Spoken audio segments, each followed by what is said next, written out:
Welcome to the Sagittarius Full Moon Forecast and Sun Sign Horoscopes. I'm Dev Hotep. I am the pro astrologer and life coach and founder of Light Goddess, a business community and movement of soul mission-driven women.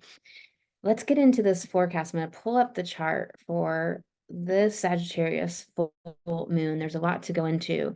If you throw down a subscribe and turn on the notification bell, then you'll be notified when the new moon and full moon forecasts come out with your sun sign horoscopes every single month. And you will understand your sun sign horoscopes when you watch part one. You'll have the context that I talk about things within. If you don't watch part one, you'll be missing a lot of context for your sun sign horoscopes, and they won't give you all of the upgrades and empowerment and guidance that you're watching them to receive. So let's dig into this. This is happening May 23rd on Thursday coming up at 8:53 a.m.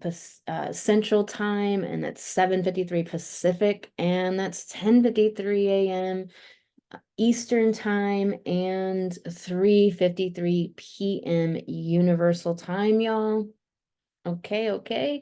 And then a full moon is always an opposition. It's an opposition of the sun and the moon. And so you can see here, the sun is in Sagittarius. This full moon is taking place at 2 degrees and 55 minutes. So it's early in the first decan of each respective sign, the sun newly in Gemini and the moon in Sag. And so this a full moon is like, we have the new moon, right? We just had the new moon in Taurus happen on the 6th. And so we had the sun and the moon come together in a new moon. And then, we went through phases leading up to the full moon. And so this full moon is always like this peak of and this middle ground between the new moon and it coming back to a new moon once again, which starts a whole new cycle. So the full moon is the middle of the cycle. It is the halfway point. And so like hospitals and bus drivers and ER professionals will all report a lot of lunacy, the moon, lunacy, that's where that word comes from. All really report difficulties, challenges, intensity of emotion and emotionality and trauma and so forth. The moon is our emotional seascape, but that could be anywhere on the spectrum of emotionality where somebody's just wild, not in any empowerment with their emotions whatsoever, not in any control over their emotions, and just vomiting their emotions all over everybody, whether it's violence or trauma and dramas and sadness or whatever. And then there's where people can be really empowered emotionally, but have a lot of purges and deep things churning up from within our psyche, soul, from our past lives, from our subconscious realm. So we have that whole spectrum. So this is this full moon time. So Gemini and Sag, it's that, that's that axis. It's all about knowledge and understanding and information. Gemini is the left brain, like empirical data and facts. It's lists of information, whereas Sagittarius is more of that right brain, intuitive knowing and understanding. People with a Sag heavy in their chart. When I say Sag heavy, I'm always talking about it's going to be people with like a moon in Sag or a stellium in Sag or a south node in Sag. It's going to be placements. Not every planet in a sign acts the same way. So for example, a Neptune in Sag is not going to make somebody really coming across Sag in a way that you would really see it as if it's their moon or their south node or their rising sign. So people always talk about the big three: the moon, rising sign, and sun. But the sun, you don't see the sun in somebody's personality at all. So all of the sun sign astrology that's out there, it's kind of like this pop astrology. It's not that it's not great that Alan Leo brought astrology to the people, but it's like we need to go past that and understand that the sun is not what you're going to see in somebody's personality unless they have that sign and house placement in other planets in their chart that are really prominent. And so what you're going to see in someone's personality is their south node. You are going to see somebody's south node by sign and house in their personality hardcore.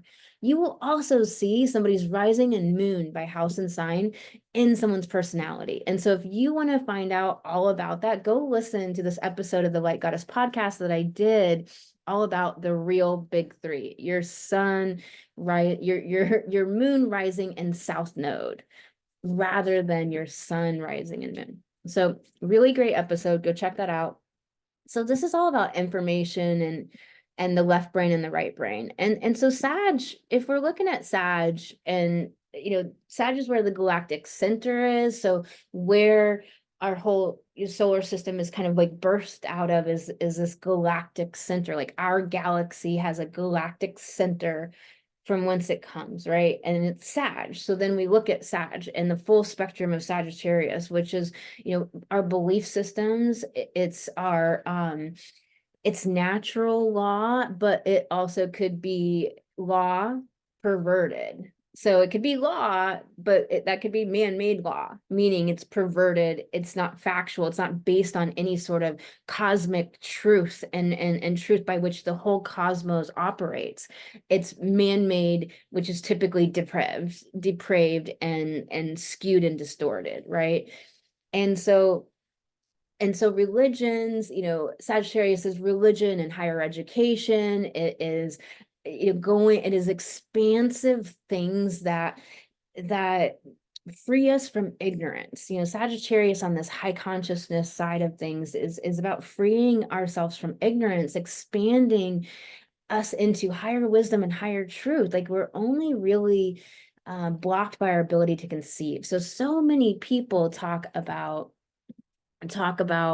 in the spiritual milieu of like, oh, well, it's a mystery and you just can't understand it all, and we'll never know it all. I don't know how many spiritual leaders I hear say this falsehood. You'll never understand it all. Humans aren't meant to understand it all. The human brain can't understand it all. This is only true to the degree if they mean that we are limited in the human form by our ability to conceive. However, the whole thing about spiritual awakening, the whole thing about intellectual awakening, is that you are able to conceive at a higher and higher level. And so high consciousness Sag understands that there's many paths to truth, that everyone must take their own path, their own adventure and journey and like pilgrimage. Like Sagittarius is like a pilgrimage. I'm going to amble about the earth and be a gypsy and a wanderer and an adventurer to figure out what the heck my purpose and my understanding about life and all of the truths of the world, and to integrate them. All of these ideas, everything I just said, is all Sagittarius. And so a lot of people with Sag South Node can have had many lifetimes of isolation, really being outed by their community or outgrowing their communities because they're beyond the status quo, and then having to either deal with the difficulty of that, being kind of on the fringes or on the outside of the whole. And different times in our existence as humans, that would have been harder and harder and harder, even though it's not too easy today. But then also possibly even going beyond that community to another community, and then exploring that and being with that until once again they've outgrown it, because their ability to conceive is they learn. Sagittarius is learning and knowing and understanding and knowledge, and it's like somebody who goes to the library and get all of the books on spirituality, for example, and all of these things, and studies like past lives, and studies theosophy, and studies like all of these awakened beings, and studies mysticism from the world's different sects of religions, for lack of a better word. I hate that word because it really denotes something specific, but from the world's religions or the world's mysticisms, and studies all across those. And so Sagittarius is also this integration. So if we talk about the galactic center from where we come, you can understand how we have these core issues in the world today. We have this core issue of superiority inferiority complex.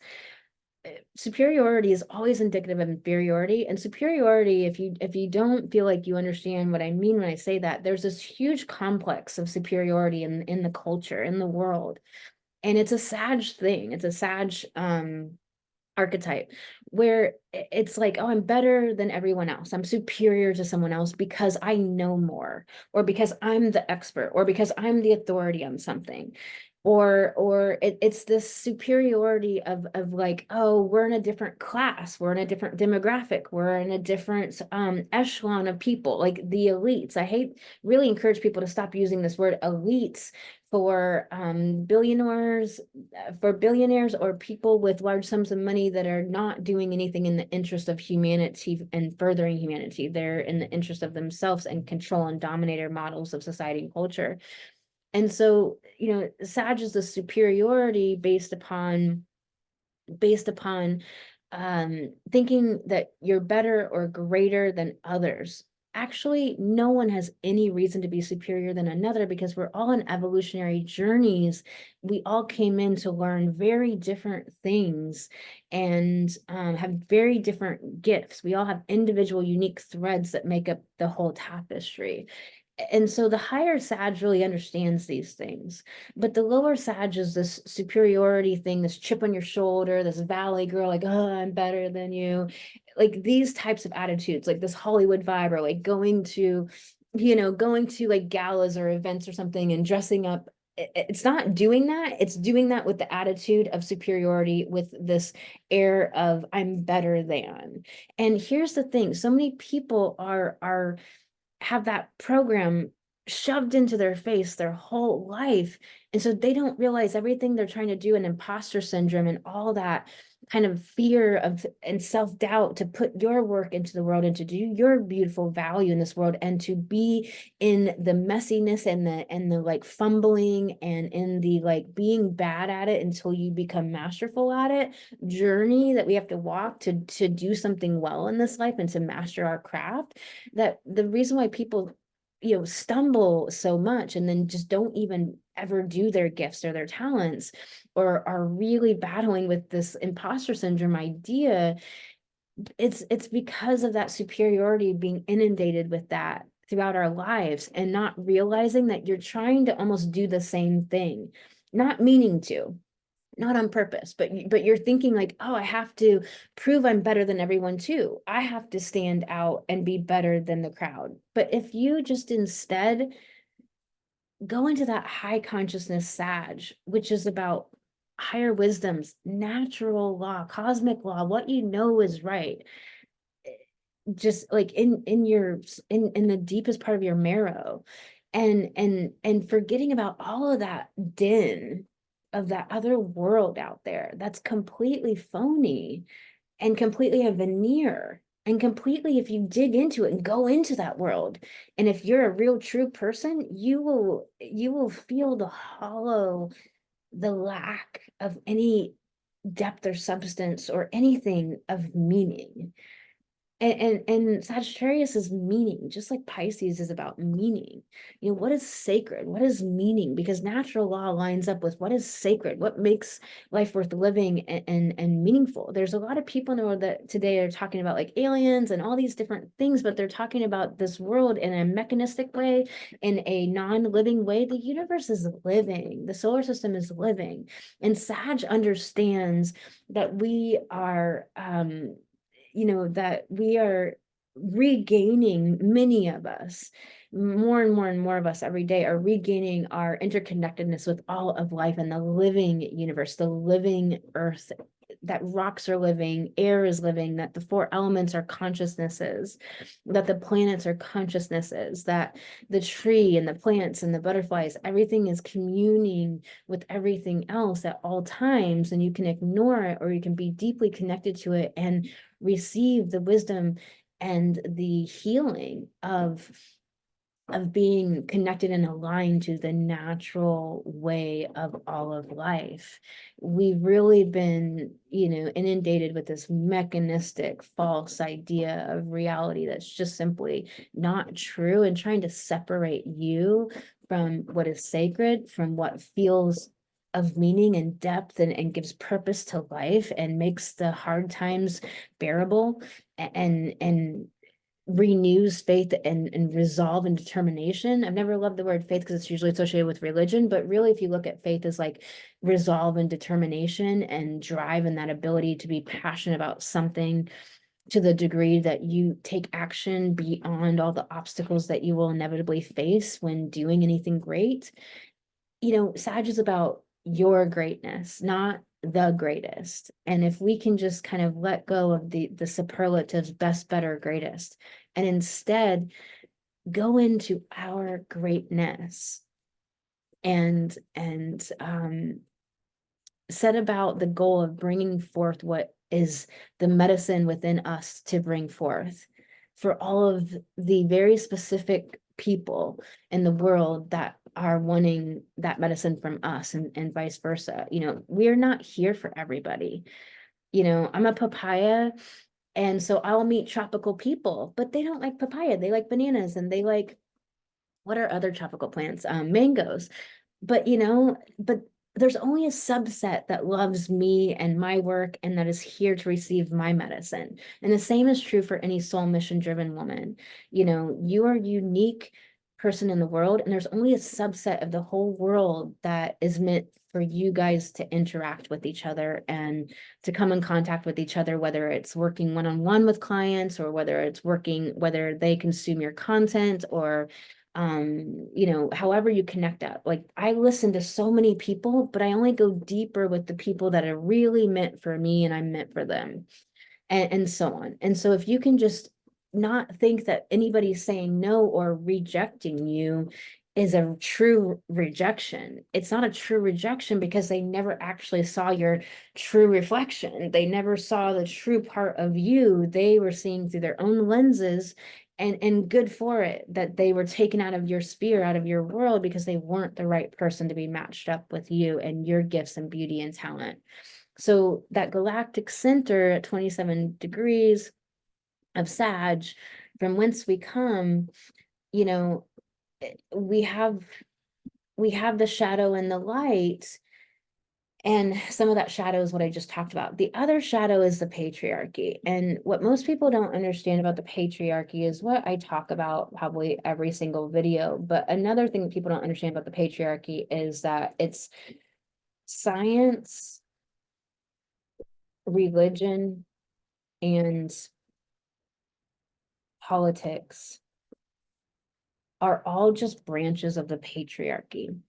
And it's not that if we were living in the world that I think all of us soul mission driven women are working for, and what we're moving back towards, the light and a partnership model of society rather than a domination model of society, and ending as much of the depravity of the human depravity as we possibly can, that darkness, that human depravity, and really understanding it, really moving away from that and into this other world. So if we're in this other world where that is more of what's going on than not, versus where we are now, then it's not that we're not going to have science and religion and politics, but in goddess culture times, or before the patriarchy was like as deeply entrenched as it has been in the last century and couple millennia, it's not that we didn't have religion, but we had earth-based religions. And we didn't call them religions, and we didn't think about them the same way that we do think about religions now. And also, they weren't controlling mechanisms. If you don't understand, like, it's crazy to me that people don't really understand religion, but it's because they are really good at their branding and marketing.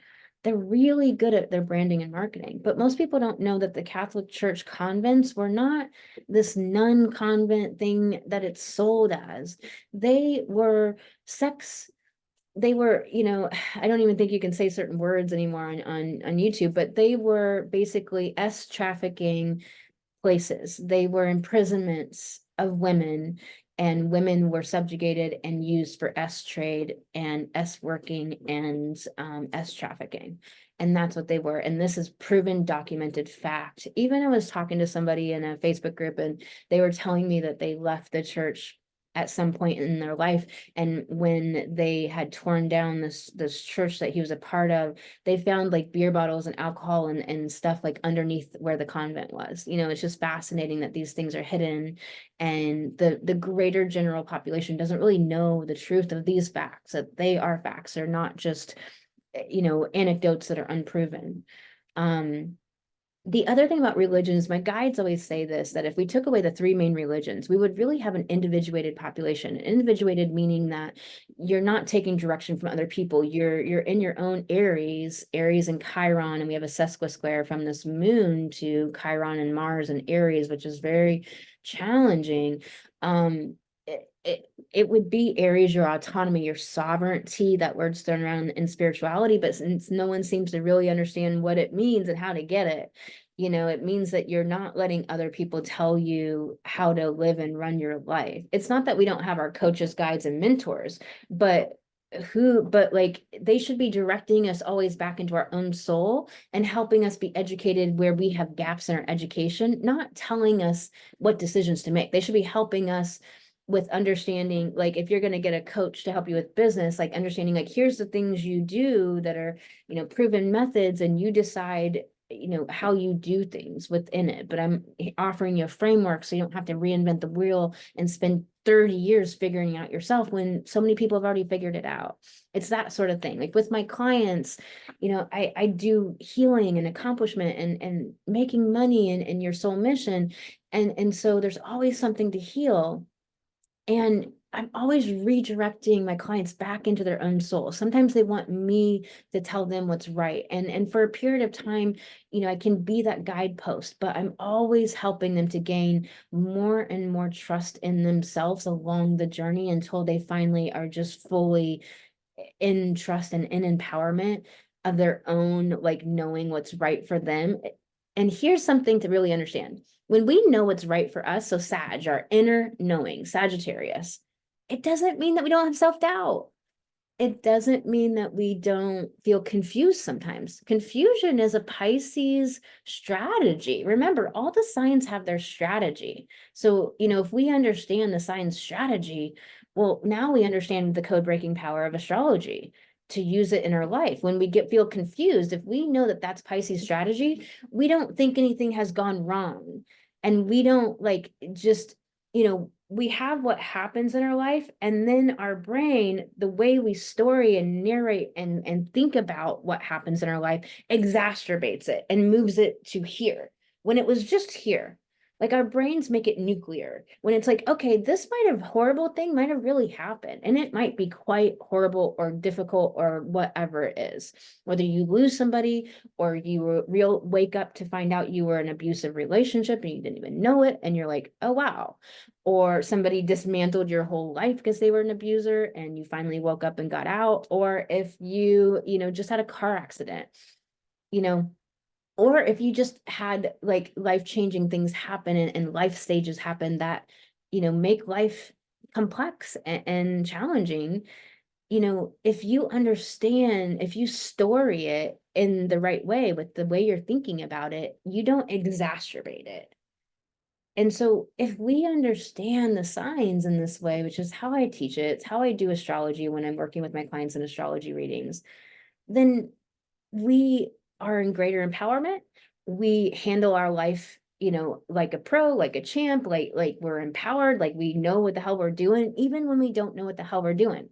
So even when you have moments where you're just like, I fucking lost the plot, if you understand that on the ascension journey, there's high highs and low lows, and the low lows mean you lose the plot, you get confused, you get just like dips in your mood, and just maybe just think that like everything's falling apart, even if it hasn't, but it just feels like it, or maybe everything kind of implodes or explodes, then, you know, you don't exacerbate it by the way that you think about it and talk about it, right?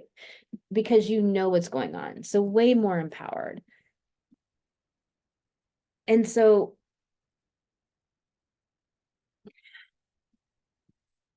what I was talking about with like patriarchy, that politics, science, and religion are three branches of the patriarchy. My guides always talk about that if we got rid of the three main religions, we would have a population of leaders amongst leaders, which is what it should be, which is an Aquarian type of idea, which Pluto and Aquarius, the Aquarian age, everything that we're going through in 2026, we're going to have the south node of Pluto having spent like 250 years going back and forth between Capricorn and Aquarius, Capricorn, Aquarius, Capricorn, Aquarius. And if you're not up to date on this, all of the planets have north and south nodes, and they tell us really important information.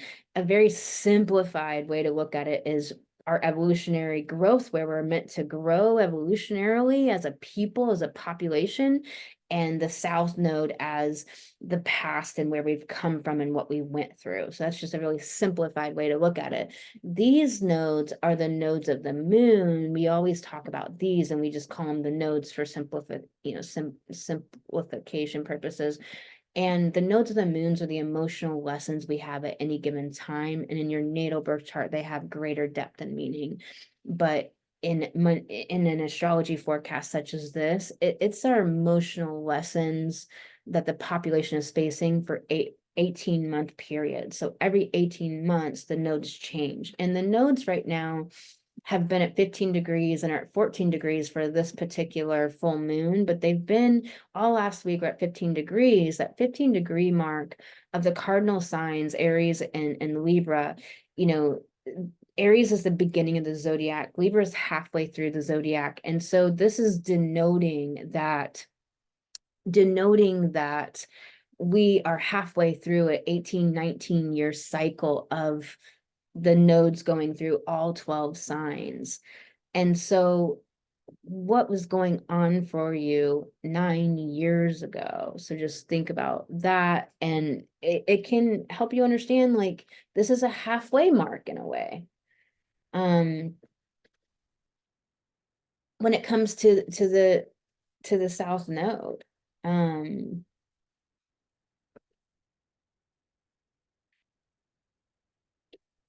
Let's look at it. So it was 2015. So I completely understand what's going on in 2015. If you couple that with the cycle of the Jupiter-Uranus conjunction that just happened on the 20th of April, it's really important. I did a whole video about that on my YouTube. Go to my YouTube profile and watch that video because it's really great. It has everything to do with the rallies, the protests going on the campuses of IU and Columbia and so many universities across the country of the US, and protests all over the world, and people standing up all over the world.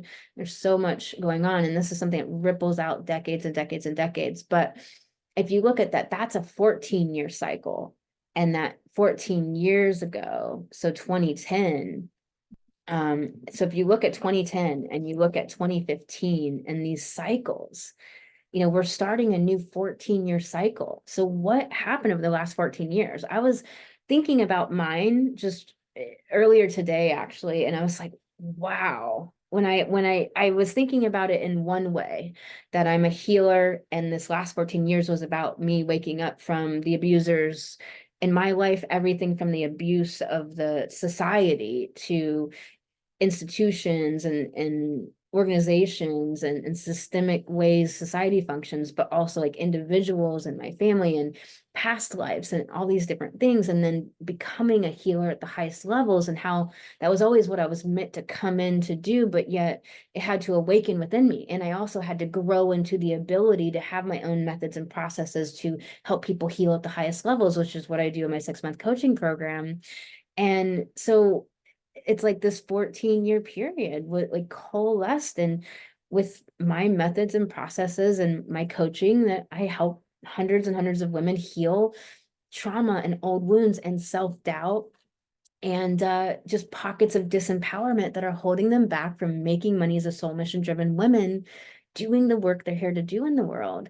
And so that was my 14-year journey. And that was how I at first started looking at it. But then I started really looking at it, and I was like, 2010, I was like, oh, that's when XYZ happened. In 2012, I had my dark night of the soul. And that's when this and this happened, and deaths I had in the family, and job loss, and things I didn't misunderstand, and the like universe trying to provoke me to wake up in certain ways, and I just wasn't quite ready for it or couldn't see it yet and take it on. And so I kept doing these old ways. And then this happened and this happened and all these changes, and traveling the country and living in different places, and the pilgrimages that happened with like crazy stuff that happened. I've been through so much insanity. Like I've lived more life in these 15 years than like 10 people put together typically live in 60 years, like it's just, it's crazy what I was just like, I looked at the whole thing from 2010 to today and I was like, wow, it like blew my mind. So look at that for you. So the North Node is going to move, it is going to move to Pisces because the nodes move backwards. And so,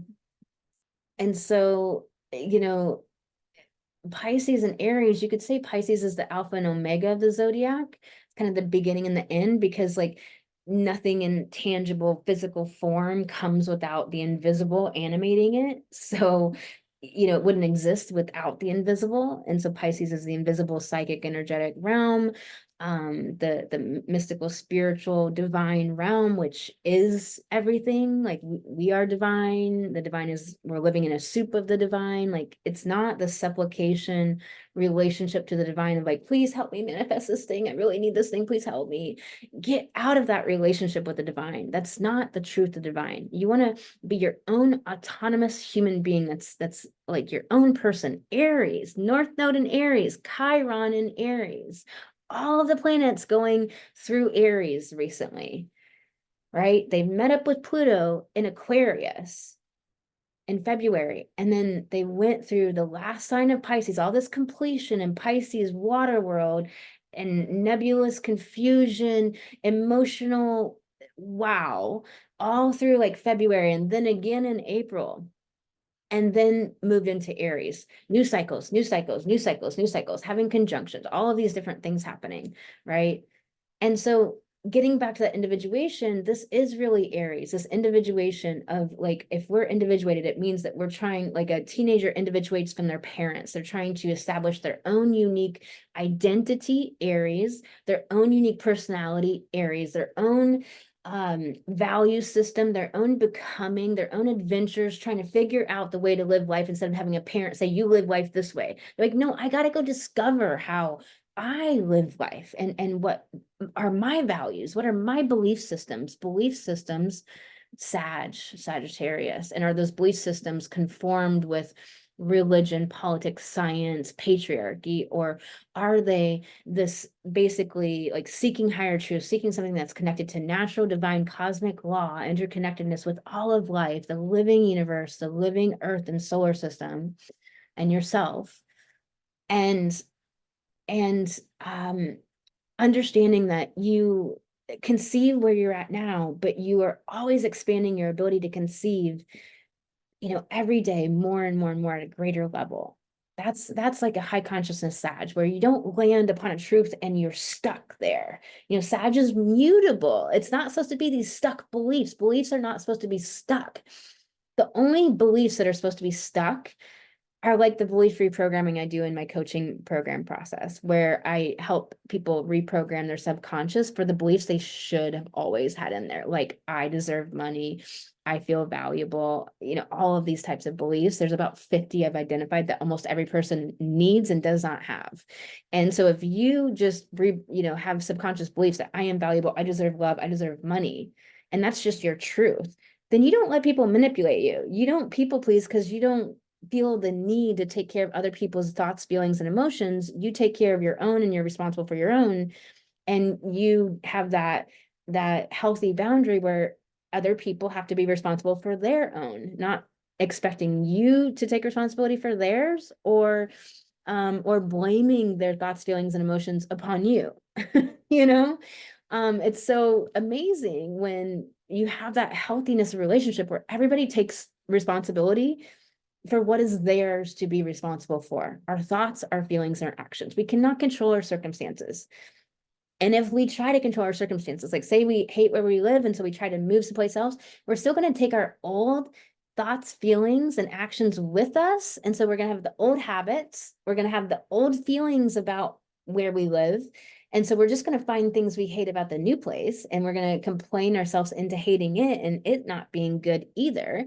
And we're going to take our old thoughts with us. So it's not until you actually decide to think deliberately, feel deliberately, activate different emotions in your body, and to be a powerful person of personal power, of empowerment. And that's all Aries. Aries is your personal power, your ability to choose, your ability to assert yourself. You know, it's different than aggression. It's different than than arrogance. Assertiveness is not arrogance, and it's not aggressive. It's just truth. It's just I am. Aries is that I am. Assertiveness. Like, people that aren't assertive, they have such a problem. Like, oh my God, people are gonna think. Aries doesn't care what people are gonna think, because it's not even a question, because they just know they have value. They just know they have an identity. They just know they take up space. They know they're meant to be here. They have an I am presence that just is. It's just a self-possession that's just like, yeah, I matter, I'm valuable, I'm important, so is everybody else, but like, I'm not going to dim down for them and they shouldn't for me. Like, we're all just here. It's just a beingness, and it's a fiery quality. And so my guides always say that if the three main religions didn't exist, we would have a population of leaders amongst leaders. And in Aries energy, they're often the first to do something. It's the noble warrior for a noble cause, helps the underdog, gonna rush into the battle or into the situation. They're gonna go get the newest technology. I had an Aries friend who she would always get the latest like Apple products and the latest vehicle out in the market and like put it all over social media. Like, look what I got. You know, it's very Aryan. You know, it wasn't necessarily about bragging. It was just like that Aryan quality. Like, I'm doing it first. I'm the adventurer. They are the initiators. It's the first sign of the zodiac, initiating. So like truly initiating in all of these different ways that we can think of, right? And so the sesquisquares are like, you have all the talents to bake a cake, and you actually have like unique talents that no one else has when it comes to like making cakes and making them like nutritionally dense, for example, and they're just better. And you have the kitchen and you have all of the ingredients, but a tornado happens, and then somebody else blames you for the tornado, and then all these wounds come up from your childhood, and you just can't ever get the fucking cake made and get your products out in the market, and then people are blaming you and saying like you don't want to work and stuff, and yet you've been toiling away and trying everything you can and dealing with being thwarted and dealing with tornadoes and dealing with like disasters and dealing with your wounds and working to heal. And it's like it just is always this crises, this never working out, this hard, difficult path. Like, this is a sesquisquare energy. That's a sesquisquare. That is a great example of like a sesquisquare. Okay, it's a very Aquarius example, but like I was just trying to come up with something that it's like I'm trying to do this thing and disasters happen and I get blamed for it, but yet like I have all of the talents to be so great at it, right? It's that sort of thing. Like, that is hard to persevere through that sort of thing. When people hate you or don't see you correctly and don't honor your effort to validate you correctly, when like you don't have any help and it's just within you that you have to overcome, and then there's like a million obstacles to overcome, and then it's just like it's that sort of thing. So from Mars to take energy to make our actions happen, Mars is nearing, is in this most acute time as a planet nears that exact conjunction, new beginnings. That's the most intense time. So Mars sitting at 17 degrees Aries, that Chiron sitting at 21 degrees Aries. Mars is going to meet it very swiftly here right after this new moon and have that exact conjunction, which will kind of have this culmination effect of what the 2-year cycle is all about. Mars is a 2-year cycle from when it last came in and talked to Chiron so intimately. And so it's that energy of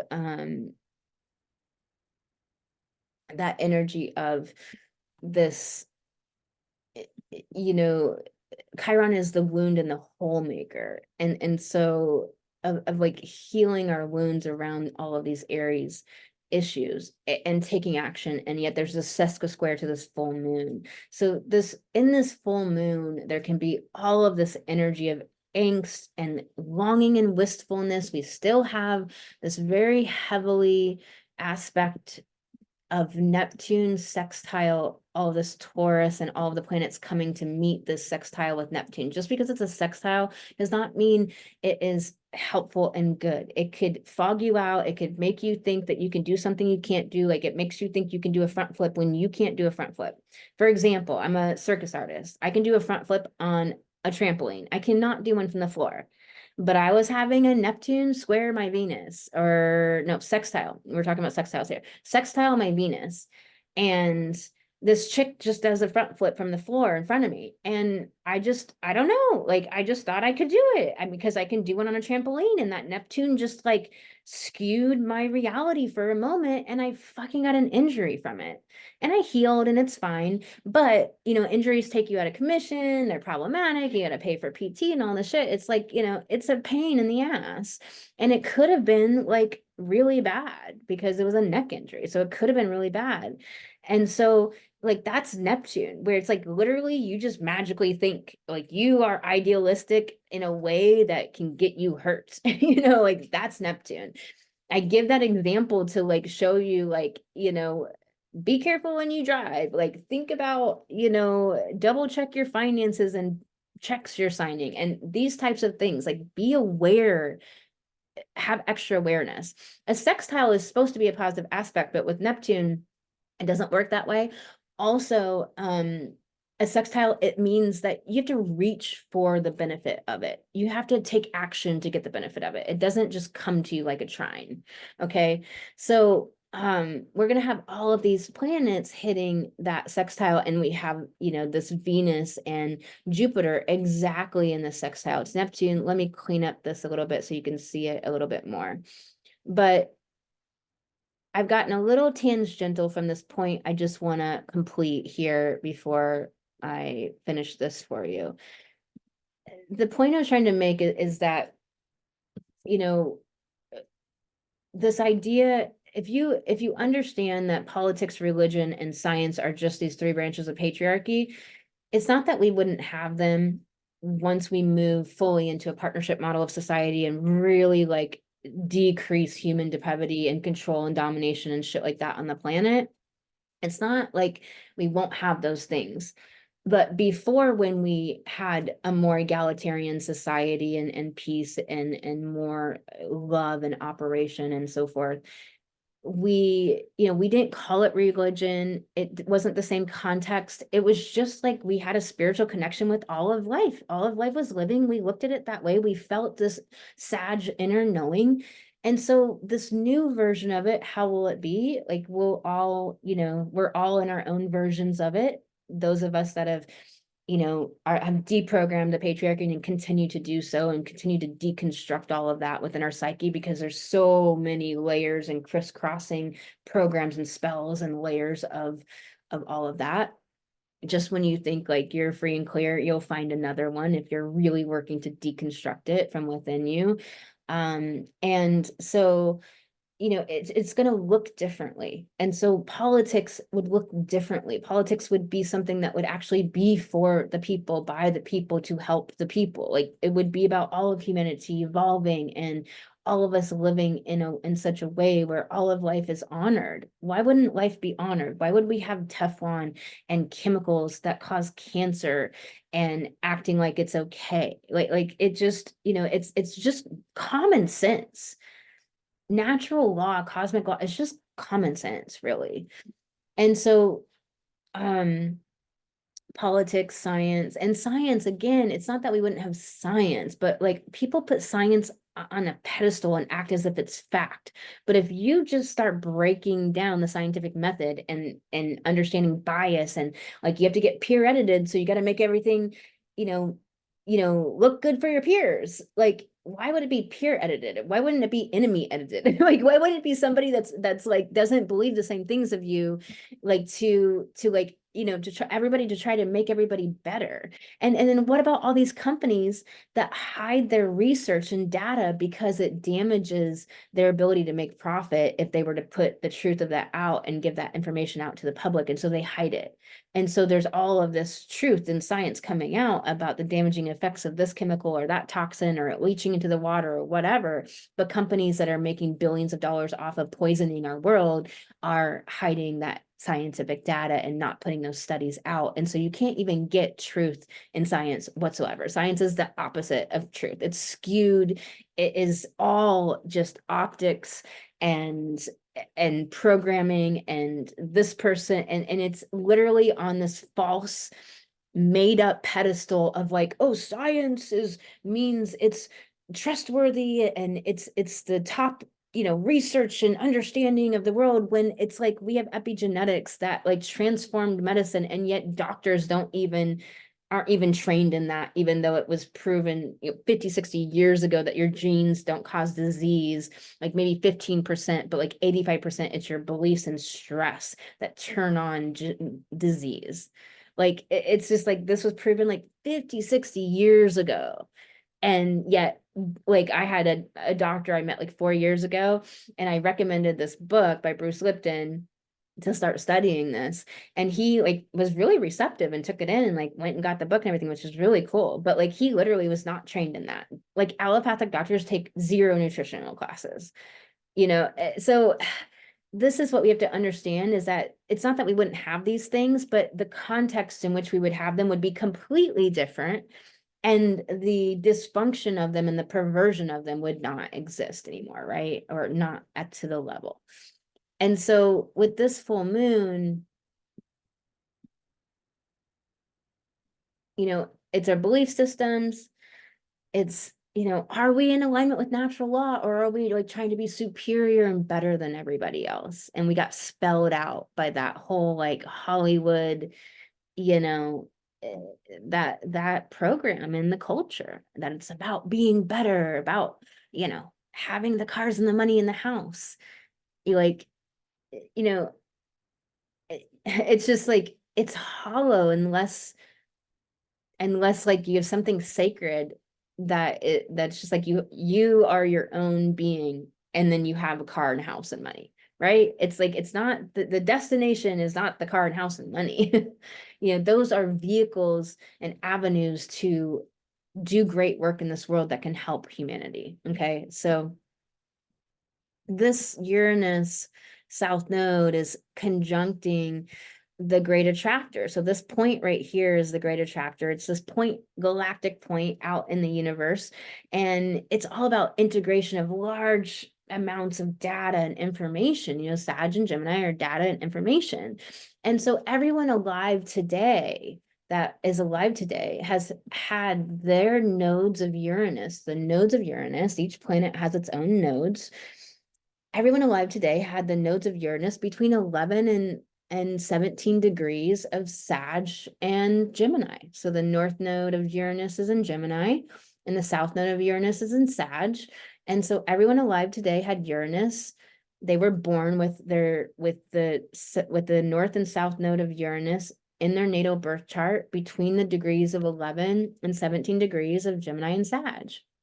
So every May and every December, the south node of Uranus comes and does a conjunction with the great attractor. So if you look back through your life for as long as you can remember, and you look to May and December, most likely you were either had a big integration, the great attractor, integration, or a big trauma, Uranus, in May or December. So you just look back through your life and be like, oh, yep, oh, yep, oh, that was a, you know, like you can look back through your life and find it.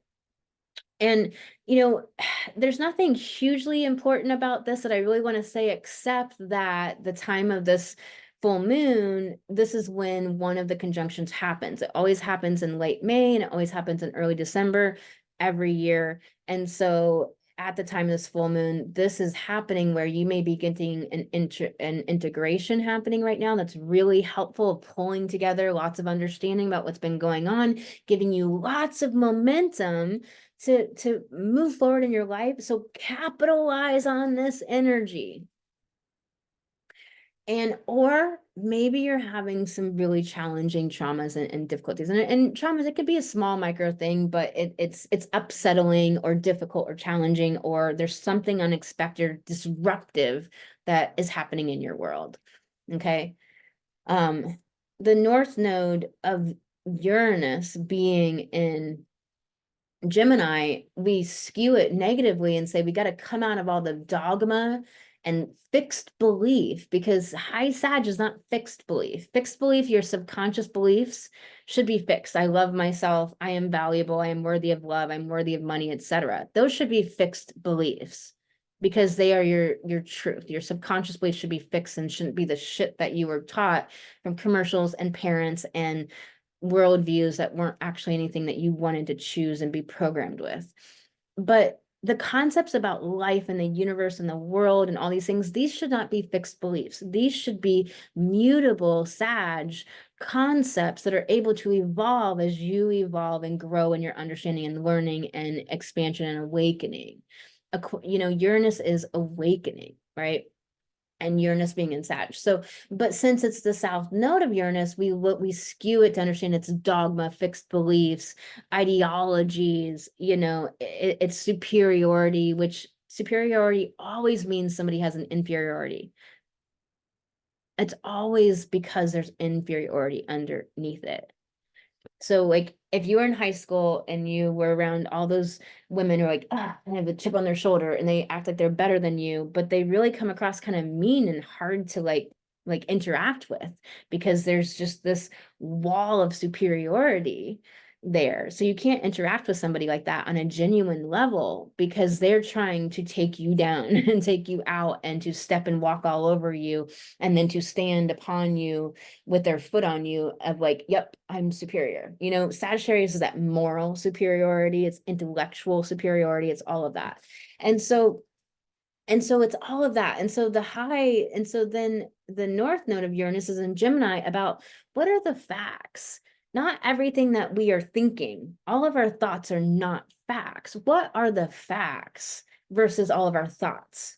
And when you know the difference between those two, you have power in your hands that most people do not have. Okay.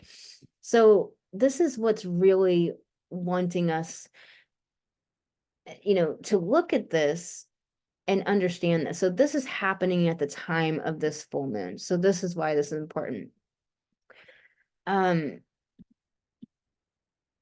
And then I was telling you about this. Let me just grab my water.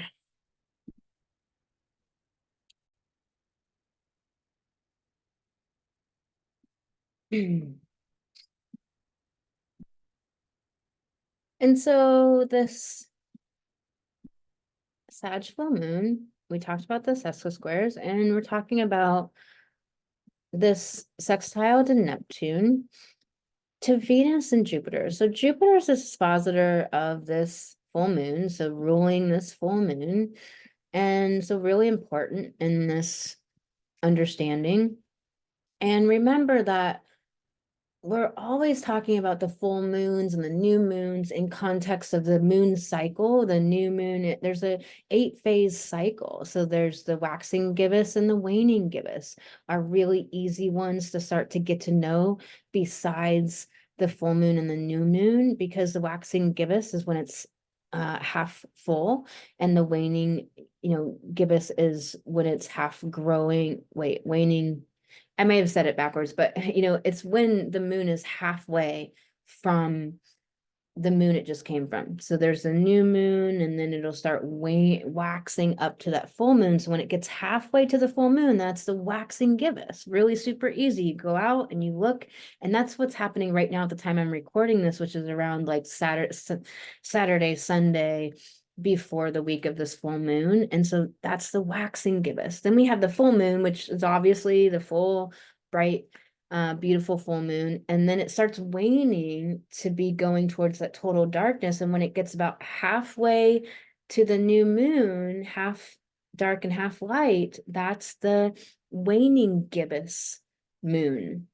So now 4 phases: new, full, waxing gibbous, and waning gibbous.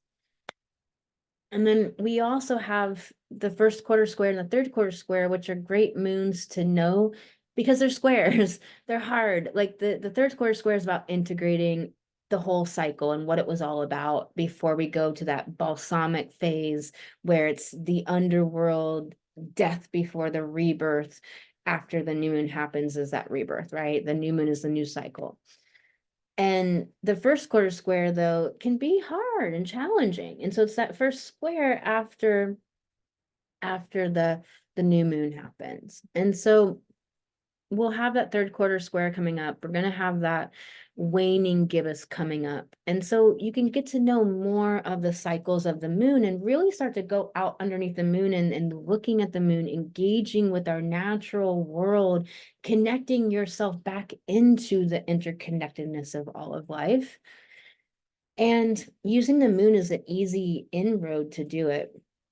Also, we look at the full moon and the moon cycles within the context of the other big things going on, that Pluto is moving back and forth from Aquarius to Capricorn to finally, move into Aquarius for good, in November. But it's in retrograde moving back towards that Capricorn. And so in September, it'll be back in Capricorn. And then, we have that last kind of Capricorn pop of 2008 to now before it's done with that Capricorn period. And it's in a new 20-year cycle until 2044, we'll have this Aquarius Pluto. And I think I got a little tangential, but I was talking about how this south node of Pluto in 2600, when we've been gone for 500 years from this lifetime, so 2600, way in the future, 500 years from now roughly, the south node of Pluto will be in Aquarius, so it'll be denoting what came before. So it won't just be positive, the Aquarian age and every light and love and all this stuff. It'll also be like technology, and maybe like technology not used very well by humans and things like that. I mean, we won't know everything. It'll be all the above, but hopefully it will be something to look back that we can say was amazing. Hopefully what they're looking at is real evolution and change, where we went back to a people connected into the greater and caring about humanity and life. But of course, there'll be other things to grow and evolve from. It's a south node. We're always going to grow and evolve, but let's stop growing and evolving from human depravity and disconnection with life and, these types of things. Like, we really can change this each individually. And so we have this, Pluto, we have Neptune at spending the last year in Pisces. Next year it's going to be phasing in and out of Pisces and Aries before it finally moves into Aries.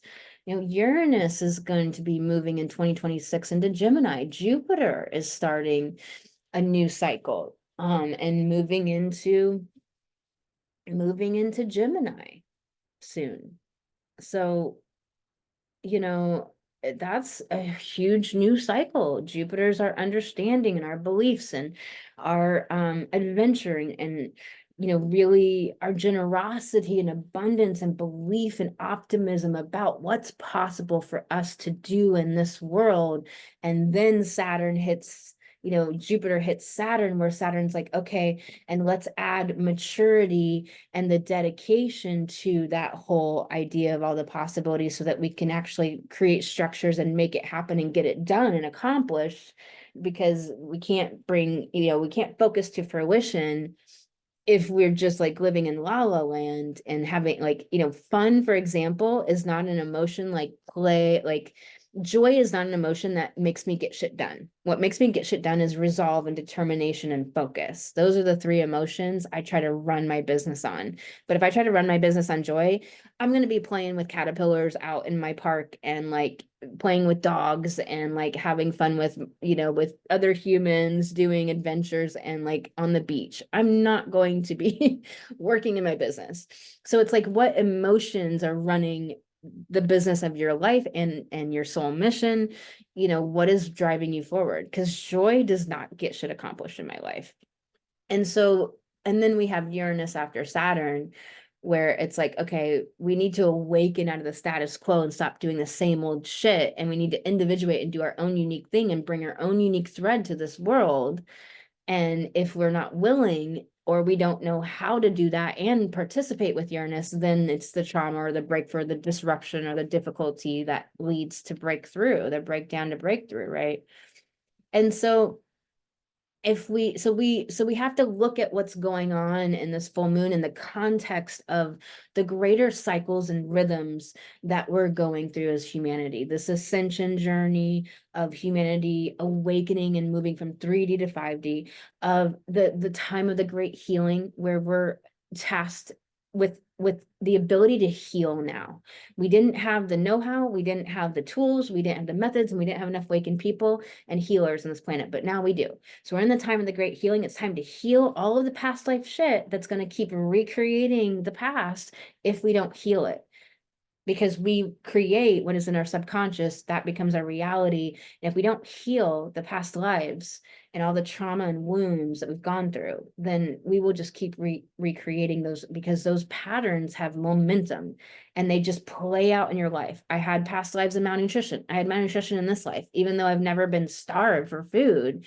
I went through a period where I didn't have much food, but it was very short, and it was not, you know, it was very just an aberration. But like, how can you have nutrition, like malnutrition, when you're like eating and figuring it out within like 6 weeks? And there's a story behind it of why and everything, but it was momentum from past lives. Past lives. That's the kind of thing. Like, if you don't heal your past lives and you are one of the people that has the ability to heal it, then like it's going to keep rippling out into the lifetimes to come, which means humanity keeps recreating what has been with a different costume. You know, the set and setting looks different. The players and characters are dressed differently. The same old shit playing out. Okay. So, um, so we want to look at it in that bigger context. So Jupiter is ruling this full moon in Sag. Jupiter's at 29 degrees, the last analytical degree of this full moon.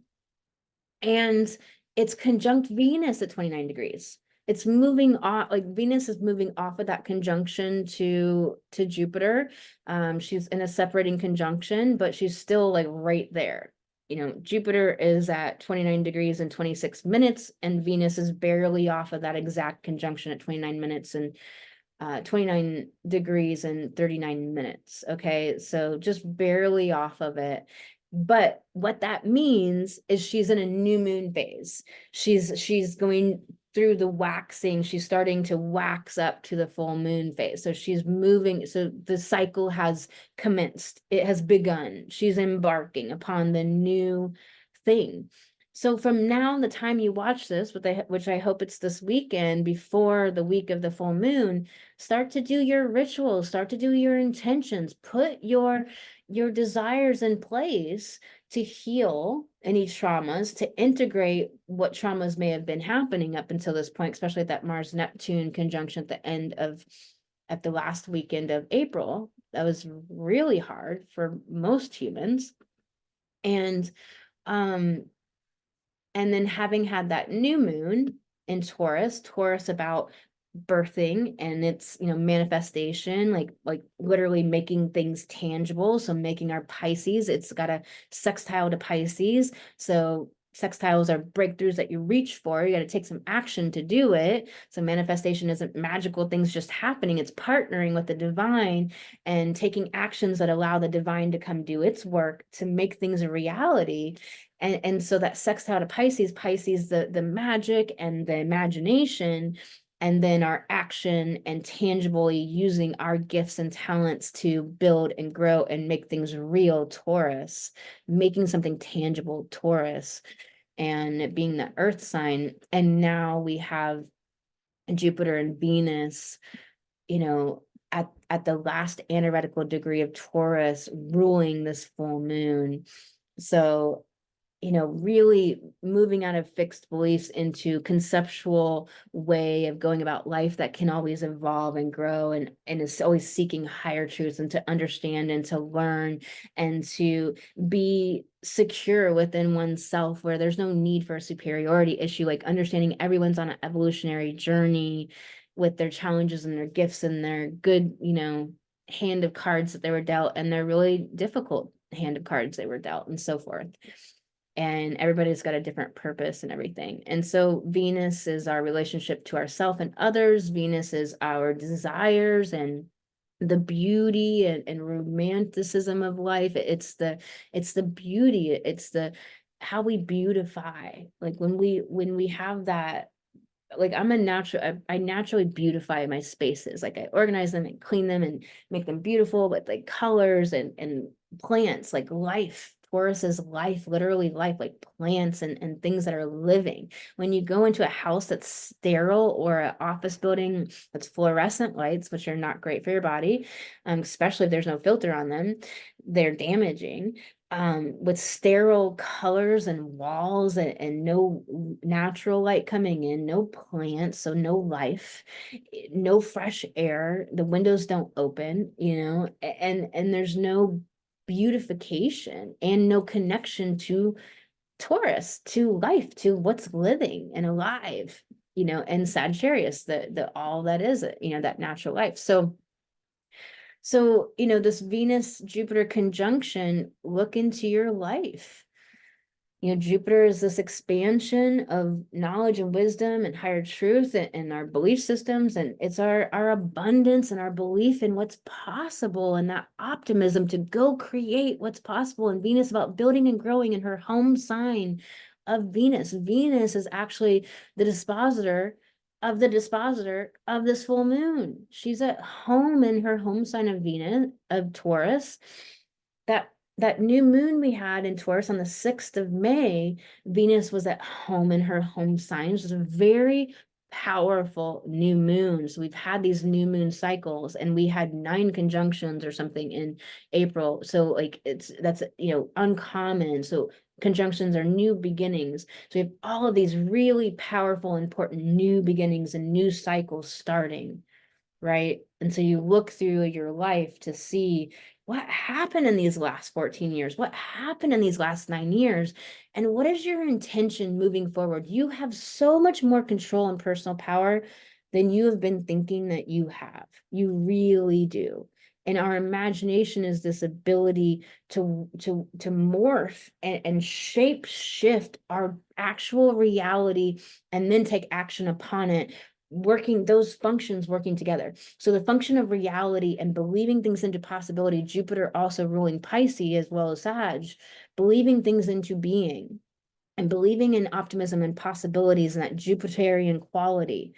But then also this Taurus of building and growing in the tangible reality, that sextile between Pisces and Taurus, like those two things functioning together, working together to make it real and to do something of higher purpose and meaning, Sag. And so we're going to come around to a new moon in Gemini. And so this is really that halfway point to the new moon in Gemini is birthing ideas and information and understandings and teaching and writings and intellectual property and things like that. And so, what are we birthing at that coming up new moon? We're already like, what are the intentions and the things that we're making real and really working with all of the principles of creation and creativity, right? Um, and so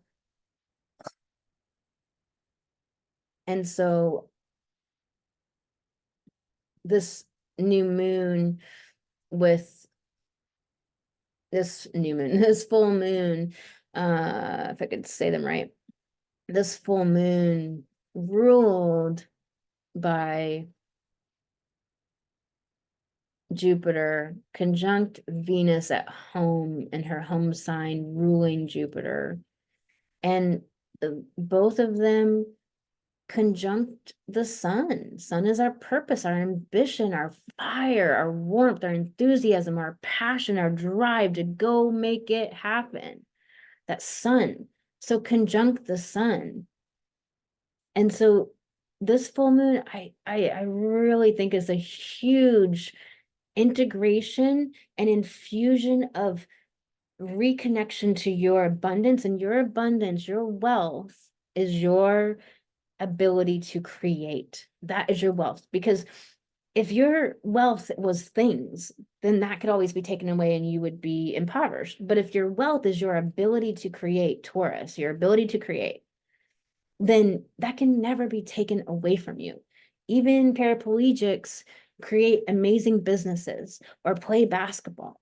Like so many people that have maybe been disabled or hurt or thwarted in some way come back stronger, help humanity overcome, like know they can overcome challenges in a great way. I mean, there's so many amazing stories.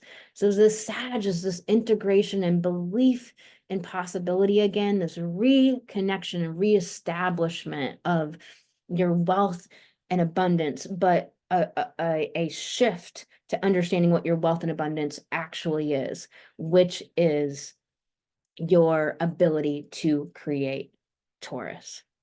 So Jupiter and Taurus, your optimism and realignment to your wealth, your ability to create. Sextile Neptune, saying, reclaim your imagination, and imagination is a scaffolding of reality and what you build. Reclaim your energetic and psychic empowerment. Stop letting other people's emotions and thoughts make you overly sensitive to where you're either scared and hiding from the world, or you're not managing your own energy system and you're not going and educating yourself in that realm and learning, or you're not energetically empowered and you're being a victim and disempowered about your energy field and feeling other people's emotions because you have psychic ability, because everyone's becoming more psychic. Even people that you would consider to be normie people, or you would consider to be like not really spiritually awakened, etc., they are becoming more psychic too. They just wouldn't call it that name. That they would just say, oh, I'm picking up on their vibe or something like that.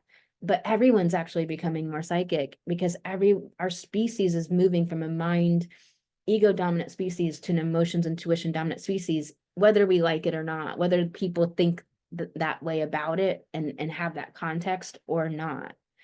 Sag is also our context. A lot of people run their life on content and they're like, you looked at me wrong. You mean that person just had somebody die? It's nothing to do with you. So it's like you're missing the context. You're taking something out of context, right? It's like we really need to understand context. Okay. And so really understanding like this energetic empowerment, Pisces, emotional empowerment. We have to be emotionally empowered, because your emotions either make you effective and productive or make you ineffective and unproductive. Which do you want?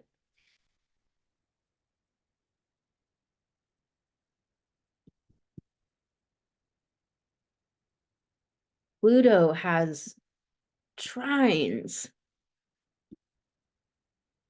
to this conjunction here of the Sun and Jupiter and Venus. And so Pluto, our evolution, destruction, and resurrection, the resurrection as in rebirth, the destruction as in the death before the rebirth, and the evolution as in that whole process and growth. And it's the opposite of whatever the hell makes you comfortable. And Pluto is fear for that reason, because it's like we fear what's not familiar. And everything about accomplishment and business and success and growing and learning and discovery can have excitement and fun, and that's more of a Jupiterian way to look at it. But the Pluto side is the unfamiliar, which means fearful and scary, right? Like we just get so comfy with what's familiar. And that's the downside of Taurus, is like all the things that make us comfortable. But this Gemini sun is really helping us out. And this North Node of Uranus is really helping us out, because Gemini is kind of the antidote to too much Taurus. it's about embracing experiences, and it's open and friendly, and it's fun, and it's curious, and it wants to talk and connect and have ideas, and that kind of energy, right? And it's open. It doesn't have a superiority issue. It's like, oh, you know something about, tell me about it. Cool. Like, we'll compare data. Like, it's not afraid for you to talk about something it may know and think like, oh, I know that. You know how people shut you down? They're like, oh, I know. Like, oh, I thought we were just connecting and connecting. That's Gemini. Sag will be like, oh, I know. I don't need to talk about that anymore. You know, it's that kind of energy. We've all been guilty of all sides of it. So no one is better than anybody else here. It's just like, but it's helpful to have examples to recognize it. Okay, so those trines, remember I said the sextile, you really have to kind of like take action to make it happen. You got to reach for the breakthrough of the sextile. You know, a trine is just positive, harmonious, flowing energy. And so our evolution, our growth, the death and rebirth, the cyclical nature of, you know, expansion and contraction and losing the plot and then finding the clarity once again, you know, we have so much help with this, you know, period of time leading up to this full moon and so forth.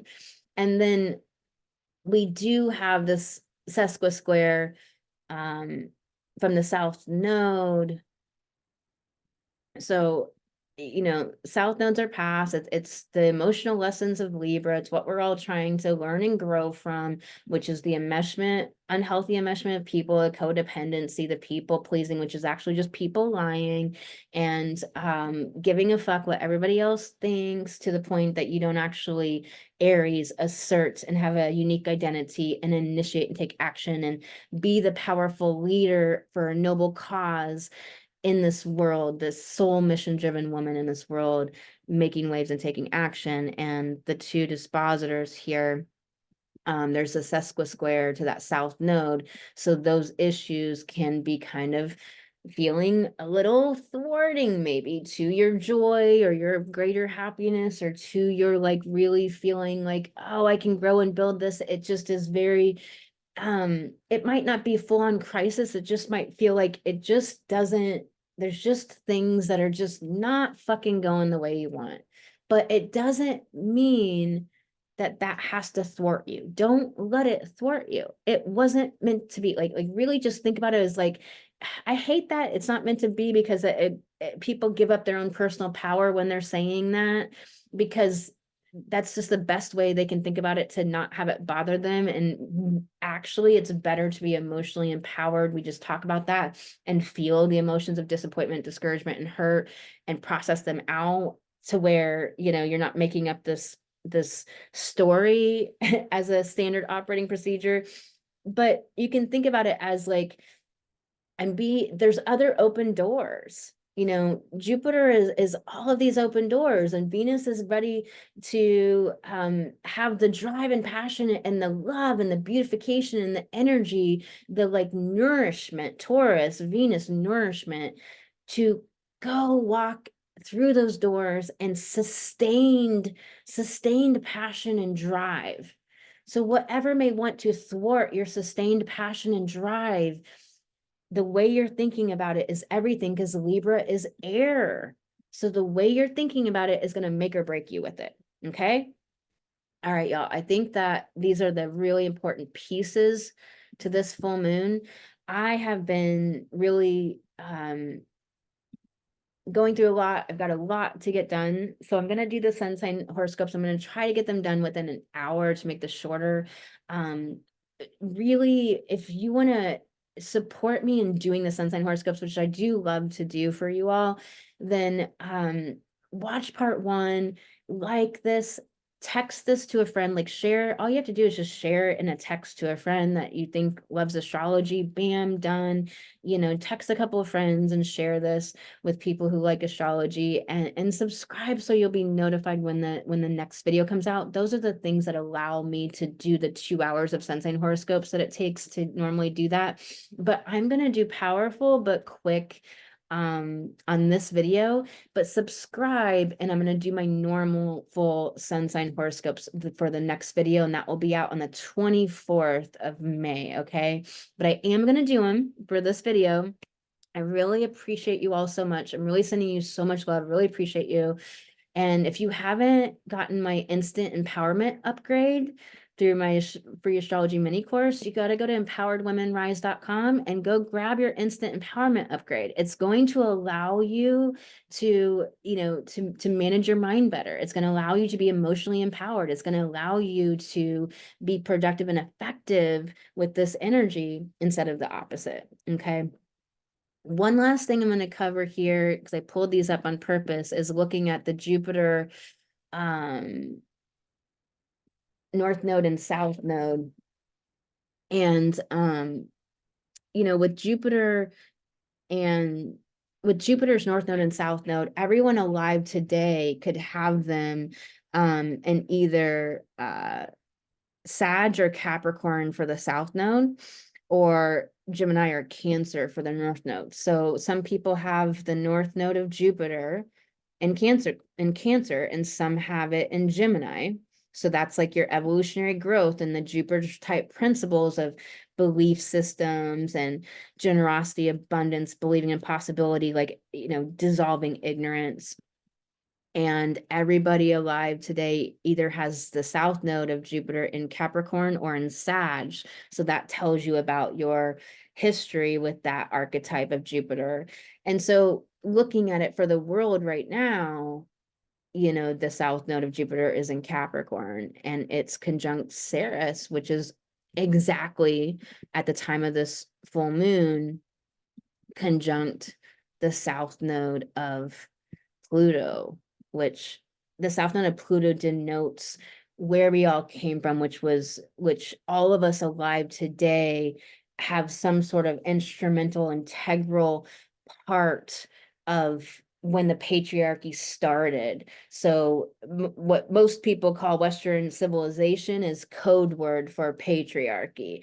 Patriarchy, remember, is narcissists, psychopaths, and sociopaths that are dominator types of ways of being, controlling and depraved abuse and dominating other people instead of actually living in a partnership model of society and valuing life and valuing growth and evolution and all the things that the rest of the 85% of the population values and so forth. So everyone alive today has something to do with that. And we're meant to change that. This Pluto North Node in Cancer, meaning we got emotionally empowered, Cancer. We also welcome back the feminine, Cancer. We awakened the feminine within the world soul. People are so skewed about the masculine and feminine, and people are putting the masculine and feminine out there, and it's just internalized patriarchy. It's just patriarchy in a new costume.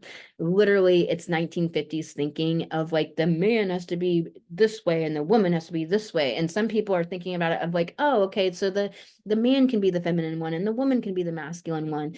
On one hand, Sagittarius and the high expression, whatever works for you. But on the other hand, let's not have these acute misunderstandings of things, and especially the masculine and feminine principles. Like, they are like, let's stop doing patriarchy in new costumes. We really got to stop this.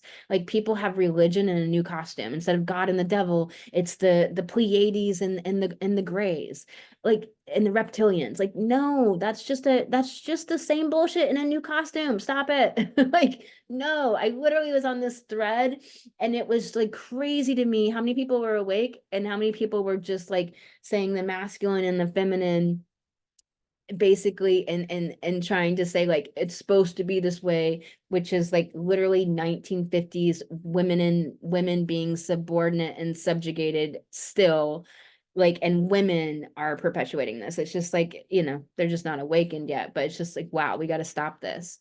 We got to wake up from the patriarchy. Patriarchy is not good for any person. The reason why I teach that patriarchy is not white men, because white men is just a costume it came in, and now it still comes in that costume, but also it comes in all the other costumes as well. So all the other demographics of people as well.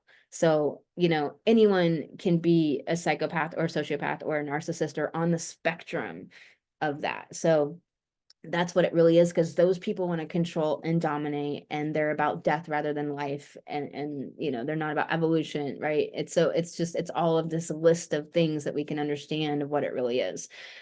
So Jupiter's north node being in Cancer, you know, at the time of this new moon, and right now, you know, it's really showing us like our evolutionary edge. Our evolutionary leading edge is our emotions, emotional empowerment, emotional mastery, emotional inner security, security that is not based upon, you know, money, cars, and houses, and external relationships and external things. Like this is this Libra South Node lesson, is like, get off your relationships being your support system. It's not that you can't have supportive, nurturing relationships. It's that you don't want them to be like the go-to. You want inside of you being the go-to, that you can handle anything that might be thrown upon you, that you are capable and sound, and that your relationships are just supporting characters, not main characters, if that makes sense. Like this is part of this lesson, that we have to like stop, you know, like sometimes people get in trouble in life and they just call somebody immediately, and it's like they haven't actually learned their Taurus resourcefulness and their Taurus capability and what is inside them. And that's what Uranus and Taurus is trying to help us do, right? And Mercury is on its way to meet Uranus, and you know, the Mars is on its way to not only meet Chiron and Eris Xena, but then move into Taurus. And so also with it being Jupiter, that, you know, possibilities right now are not through the old Capricorn structures and ways. Possibilities and success and wealth is through this, through emotions, intuition, through having the feminine and the masculine both in a natural, like natural law alignment, you know, natural law, and everything, like having the ability to be sensitive in this world without something like so unsettling. Like, I don't know if you've noticed how noisy and loud and how bigger the trucks have gotten and bigger the mufflers and louder the noises in the world. I mean, Scance is a place where you can see a dark sky and see all the stars at night, or Scance is a place where you can go without noise, especially in some parts of the world. And it's just like, wow, where can I get some true peace? You know, and that's that Cancer of like peaceful seclusion, but not because you can't be secure in a noisy environment or in like a masculine dominant environment. You want to be able to be secure within yourself no matter what, but also like get out of situations where it's not great. Like, you know, like there's this band that I just like, I'm not really going out to see much anymore, because literally like most of the audience is just there for like the party and not for the music. That's so good. And like people literally just run into my body, and it's like, wow, like I mean, and the band like doesn't even require their like audience to step up to a higher level of respect for all human beings, but particularly women. And it's just like, wow, like I'm like, nope, yeah, I don't go where I'm not valued. I value myself to that highest level. And Taurus is about value. And so this full moon is looking at your belief systems and your values, and that like push and pull play between, you know, your value systems and your beliefs, because your value systems are based on your beliefs and your beliefs are based on your value systems. And so if you don't value yourself in your subconscious beliefs, then your value system is not going to reflect that. Your Taurus is going to be in a detriment. So your Taurus, all about valuing yourself, creating abundance, growing and creating something of value in this world, bringing your talents and gifts to the world, is going to be at a detriment. And you're not going to be doing that very well in this life, because your Sag subconscious beliefs are that you're not valuable, you don't love yourself, and all of these things. So really important things. You can book an astrology reading with me at empoweredwomenrise.com. I really encourage you to find out your purpose, get clarity on your path, understanding how the transits are affecting you, so you can capitalize and take advantage of them to your benefit to be highly productive and effective in your soul mission.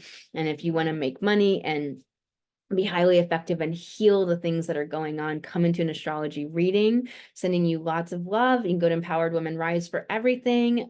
Links are all below this video. Like and share and subscribe. And I will be going into a quick and dirty sun sign horoscopes for you. Sending lots of love to y'all. Let's do this, Aries. Right, Aries. So being the pure blood of the zodiac, full moon happening in your 9th house, all about your belief systems, traveling abroad, all of those types of, attitudes and so everything that we talked about in part 1, this is really what's going on for you. And it's pure because it's all in your 9th house. So let's pull, oh my God, son of a bitch. Son of a bitch. All right. Spilling my tea. All right, let's pull you some cards, Aries. Like I said, like this channel, subscribe, share this, and I'll be back for a full normal sun sign horoscopes on the next video that's coming out on the 24th of May. So make sure you're back here on this channel on the 24th of May to get your full sun sign horoscopes with card reading next time. But I am needing to do a little bit more of a quick and dirty this time around, because there's a lot of effort and work that goes into these videos, and I just have so much going down right now. So we got changes in reverse. And so this often is signifying that we're narrating changes as something is going wrong or as scary, or it means the other shoe's going to drop, or looking at changes as like something bad. And it means, because a change is what's like making what's familiar and comfortable shift. And so that can really create a lot of insecurity. And so it's the other thing with it being in protection and reverse like this is really saying like the unwillingness to create the changes, which always means that you have crises in your life that happens, because if we're unwilling, life is all about evolution, then a crisis comes on that forces you to evolve. So it's always worse if you don't work with what wants to shift in your life. It's like people don't hear the whisper, they don't hear the ask, the direct ask, they don't hear the scream, and then they get the Mack truck and then wonder why they got the Mack truck. Well, that's the reason. You got the edge of evolution feels messy, but in protection. So really how you're narrating things, that you're narrating it as like everything fell apart, you lost the plot, when really you're upgrading. When you're in an upgrade, it's like you get the vision and the insight, but then you have to walk the journey of making that happen, making it real, Taurus, in tangible reality. And so it can feel like a mess, but it's all about an art piece. It's a work of art. It's not, like, you don't become masterful by being great at it the whole way up to being masterful. You suck at it and are horrible and are bad at it all the way up until you're finally not. Like you don't have $1 million until the last penny turns over and it's at finally $1 million. But up until that last penny turns over to the million, you're not a millionaire. But you may have like $900,000, so very close. But you still need $100,000 more before you like are a millionaire, right? But you're like so close, but you're really not a millionaire yet. So it's like the same thing with your talent and abilities. And just remember, like the edge of evolution feels messy, like when everything feels like it's falling apart, it's because it's because the path you were on was like missing details. It wasn't clear enough. And you got the now, which is really about getting out of your head and really it's taking action, understanding what you can do moment to moment in this moment right now, and really being real about that. being real that you can be effective and be in the Jupiter possibilities and build and grow something Taurus, nourish yourself right now.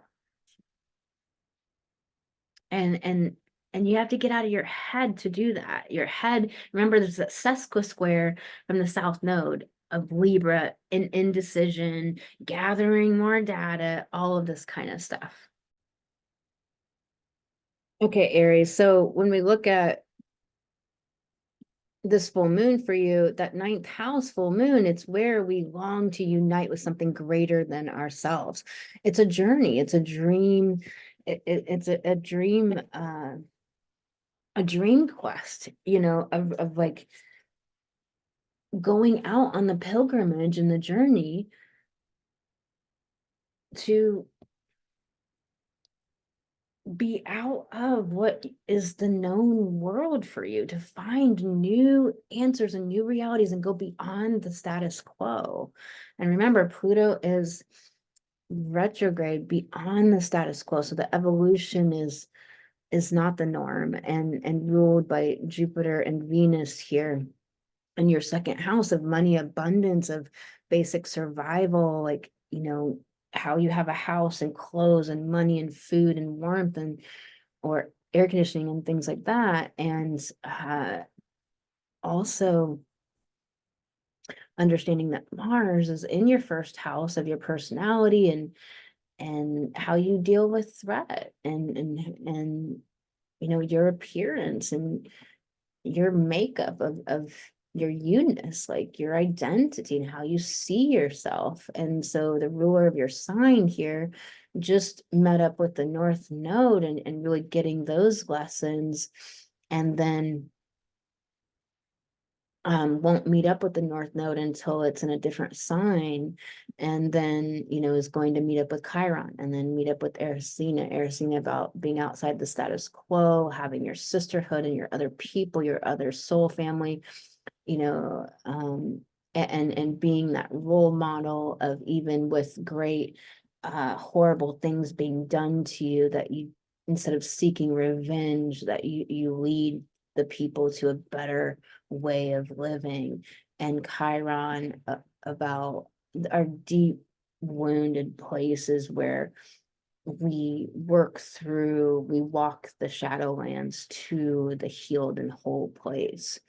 And so Mars is going to meet all of those in your first house of who you feel like you are. And so there's really this opportunity for healing old wounds, and really standing up in the courage of this new sense of who you feel like you are. Really a great kind of like rebirth signature going on there. Sending you lots of love, Aries. You can book an astrology reading at empoweredwomenrise.com.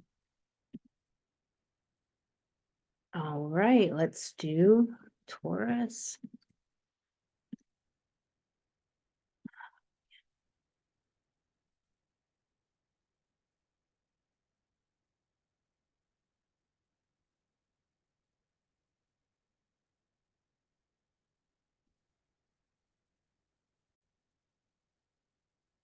And so Taurus, with this full moon being in your 8th house, there's a need to draw within and grieve the loss of everything that didn't come to fruition that you'd been working so hard for. Also grieving the challenging people that you've dealt with and perhaps separated from, the people you loved and perhaps separated from for many varied reasons. Grieve the life that is now over and is not coming back. Perhaps a friendship that you love that's not coming back. And if it was to, it would not be of you making it come back. It would just return to you, and it would not be in the same way, or otherwise it wouldn't be able to remain. There is a dying away, and up until this full moon on the 23rd, Thursday, you have been feeling all of the feelings and emotions and fears and betrayals and loss and depth. You've had all of the stuff churning up from your deep subconscious, and the pain and the sorrow and the grief and the things coming. This is a death before the rebirth here. And Venus the ruler of your sign, conjunct Jupiter at the analytical degree, the last 29th degree mark. It's challenging.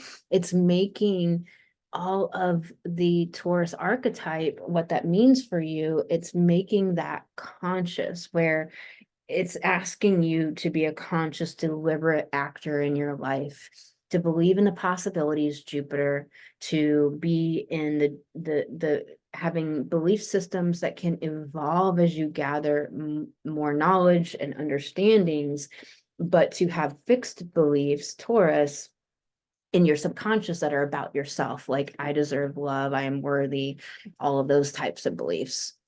And conjunct the sun, your purpose, your ambition, your passion and fire and drive. This is being in the sign of possibilities and the antidote to a little too much Taurus. It's all, and that's all first house, all that Taurus energy. So the dispositor of this full moon is in your sign, conjunct your ruling planet, which is also ruling the ruling planet of this full moon, the final dispositor. So it's with the trines to Pluto and with the sextile to Neptune exact at the 29 degree mark. Again, I talked about this in part one, using your imagination and your ability to make things tangible in reality together, to believe and create and imagine and do your dreams into being, with the sesquisquare of not letting things. I talk about this at the end of part one. I'd go over that again because I don't remember how I said it, but I channeled it like exactly. A great way to think about it, that the things that want to thwart you, don't make them into dragons and monsters when they're just a pebble. Just understand, like, oh, that doesn't mean anything, must not mean anything. What bothered you before, don't allow it to anymore, because that south node is in your house of day-to-day work life and getting shit done. It's in your house of health, it's in your house of lifestyle. So the south node is going through your house of having the lifestyle you want. It's going through your house of having your day-to-day work life and flow and schedule and all of that, and the way that you want. It's going through the house of your health and healing and all of that. It's the south node. It's tough here until January of next year, right? So let's get you some cards pulled.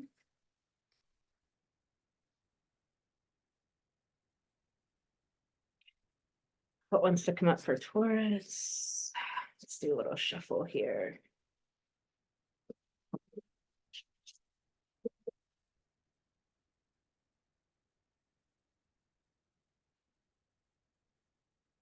You are light. This card is all about tapping in to the force and the power of your infinite being, that soul self part of you that is here to be this light bringer, here to be this genius person, this medicine, this balm for the ails and the hurts of the world.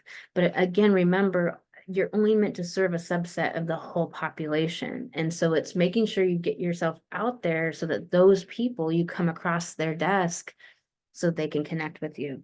And just remember that you're light, with all the challenge and difficulty, and with this full moon being in your 8th house of loss and grief and dying to something. You're dying to something, and so you're birthing something new. Remember that you are light in the midst of all of that. You got nourish the sacred feminine in a protection message, saying that you're in your head too much and forgetting the watery aspects of life, the emotions, the baths, the forest, the grounding, staring at the sky, moment to moment, being with animals, getting quiet, getting still, giving yourself the moments you need. Okay, so really important. Last card for Taurus. And prosperity sisters are happiness and joy. So it's wanting you to find some way to activate joy, to activate a renewed sense. And with this full moon being in this 8th house, you might have to wait till you pop out the other side of this energy, but see if you can find the joy amidst the death and amidst the funeral that's happening somewhere in your life. Okay. Because even at a funeral, even your most sacred person that you lost, it's not all bad. You have the everybody sharing the memories and learning things you never even knew about the person, and having the jokes and just all of these laughter moments come up just to like bring the levity and shake up the grief and the sorrow. And so remember that within it all.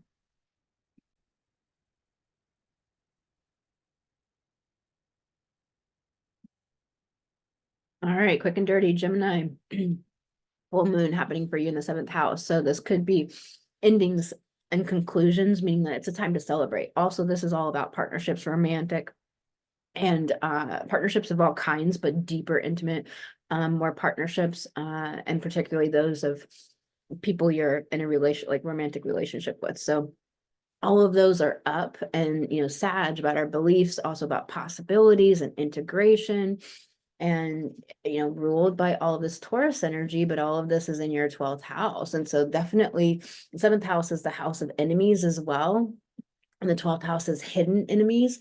And so the 7th house describes who the perpetrator is, and we look into the 12th house, and you have so much going on in the 12th house, but the 12th house is like past lives and conclusions and endings. So there's a lot here about something ending and something beginning, and about perpetrators or enemies, so to speak. You can use those words to not have the exact connotation. You could think of it as like people that just like are unhelpful or just come out of nowhere, and it affects your life or affects a project or something like that.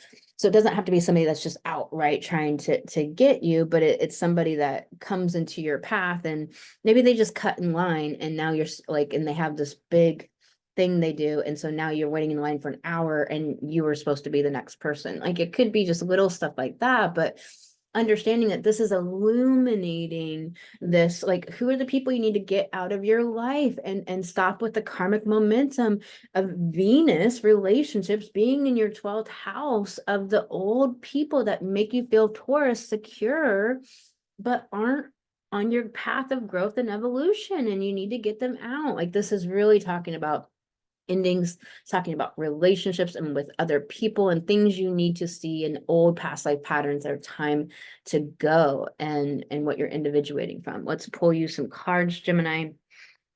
If you want to book an astrology reading, you can do that at empoweredwomenrise.com. What wants to come up for Gemini?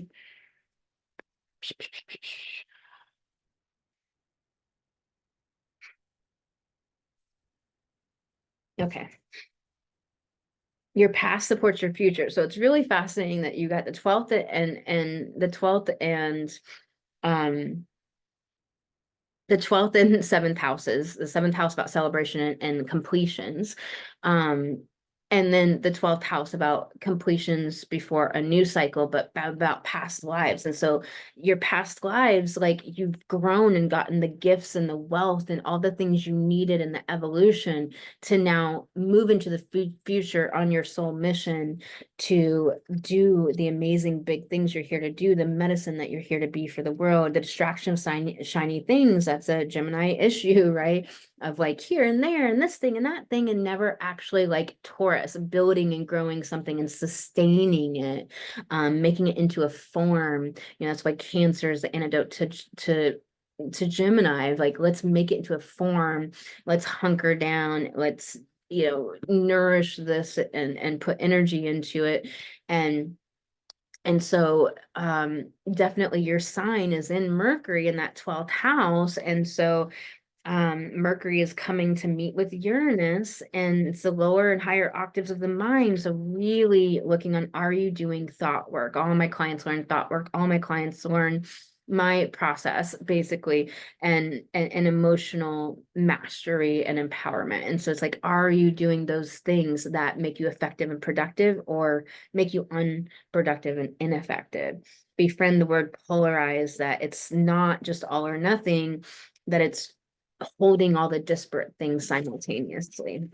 That'll really serve you. Sending you lots of love, Gemini, and I will see you on the next sun sign horoscope. Make sure you subscribe to get that. Lots of love. All right, let's do this. Cancer, this is happening in your 6th house. And, this is lawsuits and your health. And this is difficulties, and this is lifestyle, and this is day-to-day work. And it's like, is your lifestyle the way that you want it? This is also small animals, this is like literally employees. And are you delegating? Do you have the employees that you want? This is an illumination. It's working on with your belief system. The ruler of your sign is the moon in Sag in your 6th, ruled by Venus conjunct Jupiter at 29th degree, sextile Neptune in your 11th, of bringing your gifts to the world, of bringing your unique individual purpose to the world. This is the house of illness and disease, and all matters relating to health. And so is your health where it's at, or are you realizing there's something that you could do to bring your health into the highest place where you can be productive at the highest levels? If your health is impacted or in a detriment, you're not getting enough sleep, your routines are all off, then you're not going to be effective in your soul mission at the highest levels and accomplishing your dreams, because you're too busy like trying to deal with just like basic life stuff, basic health matters. Lifestyle is huge. Like, are you living the life of your dreams, the life that you really deserve? Your sign in the sign of Sagittarius, of expansion and possibility. Can you open up to the possibilities? Can you open up to the abundance that you have within you, which is through creation, the creation principle? Let's pull you some cards and get some more information. If you'd like to book an astrology reading, you can do that at empoweredwomenrise.com. All right, Cancer, you got the now. It means that you're in your head and you're not present inhabiting your body and being in your body. What Sag can be a mental sign, a philosophical sign. And so you could be busy philosophizing and so forth, instead of like really inhabiting your body, feeling your emotions, and really allowing all the feels and the sensitivities to be okay and not a problem. Like, don't make them a problem that they're happening. Actually commune with those things, asking for the messages that they have for you. And maybe it's that you need to rearrange your lifestyle and to take out some of the conflicting things that are not allowing you to have health at the highest level. You got creator fire. It's in a reverse protection message saying, hey, an alignment message saying, hey, like, you have the ability to create your life. You have the Aries energy in the 10th house. It's saying, hey, like, but you got to initiate, you need to take action, you need to believe, you need to go. It's like you got to believe and charge forward with action and positive belief together combined, and have that enthusiasm, passion. And if something has tamped down and watered down your drive, first of all, get out of your head, get into your body, whether that's movement, dance, skating, doing some sort of adventure. You can go on small adventures that can really shake up all of the stuck places within you that are holding you down and making you really joyless. Celebrate your wins. So this is talking a lot about the way that like really thinking the amazingness about you. Are you just like putting yourself down in your own head and you're not catching it and recognizing it and allowing those thoughts to persist? Don't do that. You have to catch them and interrupt them and say no. Like, you don't allow them to exist in your mind. All right, Cancer, sending you lots of love. If you subscribe, you'll be able to get the full sun sign horoscopes on the next video coming out on the 24th of May.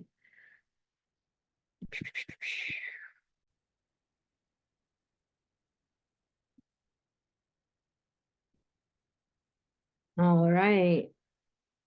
Leo, this is happening in your fifth house, your associated house. It's a house of children and romance, and it's the house of merriment and creative self-actualization, making, taking your will to make your destiny happen. And the ruler conjunct Venus is in your 10th house of career and business. So this is all connected. Like, are you making things happen? Leo can want things to just magically come to it, or just expect that, things should just show up, like the feed me grapes syndrome. It can kind of have that syndrome instead of actually actively working to make them happen, and to be that creative force in the world, and to be that light. Leo can be very mentally focused, the ruler of your sign. And Gemini, it can be the distraction of shiny things right now. It can be just like wanting to have a bunch of experiences but not being able to focus to fruition. And so this moon is bringing a lot to light here. And it is where the south node of Uranus is right now. And Uranus being co-present in the sign, like, there are these disruptions and challenges. So really looking into what is challenging you right now to make your goals and dreams happen, and in your soul mission, in your business. Like, what is the challenge, and what's going on there? I mean, you do have Lilith in your second house, so there's this, like, are you suppressing anger and rage? Because that's how you're going to reclaim your empowerment. Pluto in the seventh of completions here, but this is this 20-year journey in your house of relationships. I mean, there's a lot of evolution here over the next 20 years for you. And definitely a death and rebirth at this time. Um, you know, it's definitely this illumination of what makes you happy and joyful, and and really allows you to bring your gifts to the world. The sun, the ruler of your sign in the 11th, and to be your individual unique self, and what doesn't allow that, and is the kiddos in a dynamic of that. And so let's pull you some cards.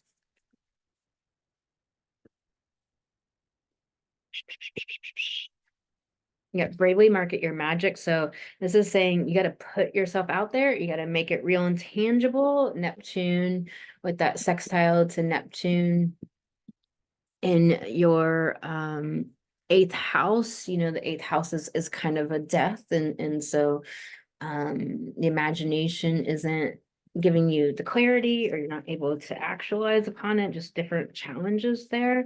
But it's saying get your stuff out there in the world. There's only a subset of people that are meant to receive your particular medicine, and so you got to get your shit out in front of them so that they find it and see it. You're not meant to sell to everyone. You're meant to help those people that are meant to be helped by you, the good kind, really understanding that there's this kindness and this, coming from the heart. Like, remember who you really are, and don't let people skew that. Don't let, like, darkness and challenge that's coming your way, like, skew your own opinion about yourself. Like, remember the good within you, remember who you really are, and that you're here to be of service to the world. Fearless expression, this is all about remembering who you really are, remembering the good and the light being that you are, and who you really are, and then expressing yourself fearlessly, which means you won't always speak eloquently and amazingly. You just won't. It's okay. Don't, be willing to suck at it. Like, truly be willing to be bad at it, and be willing to be bad at it off and on. That's just normal life. Life is cyclical. It's not linear. It's not like you get there and then you're just there. Like, that is chicanery. That is Neptune bullshit. Okay. Bravely market your magic. Put yourself out there. And remember who you really are. Sending you lots of love. You can book an astrology reading at empoweredwomenrise.com.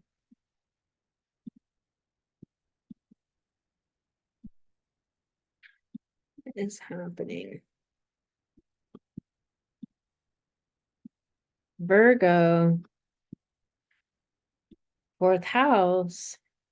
emotional inner security, family, your parents, your mother, all of that whole relationship, what is going down, something's being illuminated, and the ruler is in the ninth of long distance journeys, traveling abroad, but also gaining, greater vantage, greater, it's a dream quest. It's a journey for something greater, something higher, really going on a pilgrimage for something of meaning and purpose. And Taurus is about what's meaningful and what makes life pleasurable and good. And that Sag, moon, and the ruler of your sign, Mercury, in Taurus, you know, with Venus at home in Taurus ruling this moon, Mercury is, here trying to get out of like fixed, stuck ideas and narrow notions, but it's also here about like it wants to beautify, it wants to make things better, and it's in your ninth house. It wants to reach for unique ideas and go on the dream quest. Like what is your heart longing to really truly break and liberate you from right now? Let's pull you some cards, Virgo. You got fierce serenity. So it's like protecting whatever gives you the peace and the joy in your life to be able to be highly effective and productive in your life. It's like this protecting your peace, whatever that takes. And it's also like not allowing things to usurp the peacefulness within you, the harmony within you that you create yourself, that for this full moon being your fourth house, that you are responsible for your emotional state within yourself, your emotional seascape and your inner security. And so it's this fierce serenity where it's like you don't allow anything to usurp that, which is a lot about how you're narrating the events or the things that might want to. You got changes and a protection message saying, hey, changes aren't necessarily bad. Also, maybe you're resisting some that need to happen because it makes you feel insecure, or it's unfamiliar or makes you uncomfortable. But changes need to happen, and you can narrate them as a positive, good thing. Changes are always for the better. It's a great belief to act upon because we are supposed to have constant change. One step ahead is all you need. That Virgo can want to plan out every little detail and get lost in the details, but really see if you can see the gestalt, the bigger picture, and just take one little step at a time, because that step will inform the next three with a much better understanding of just, fully formed understanding of the next steps thereafter. Sending you lots of love, Virgo. You can book an astrology reading at empoweredwomenrise.com.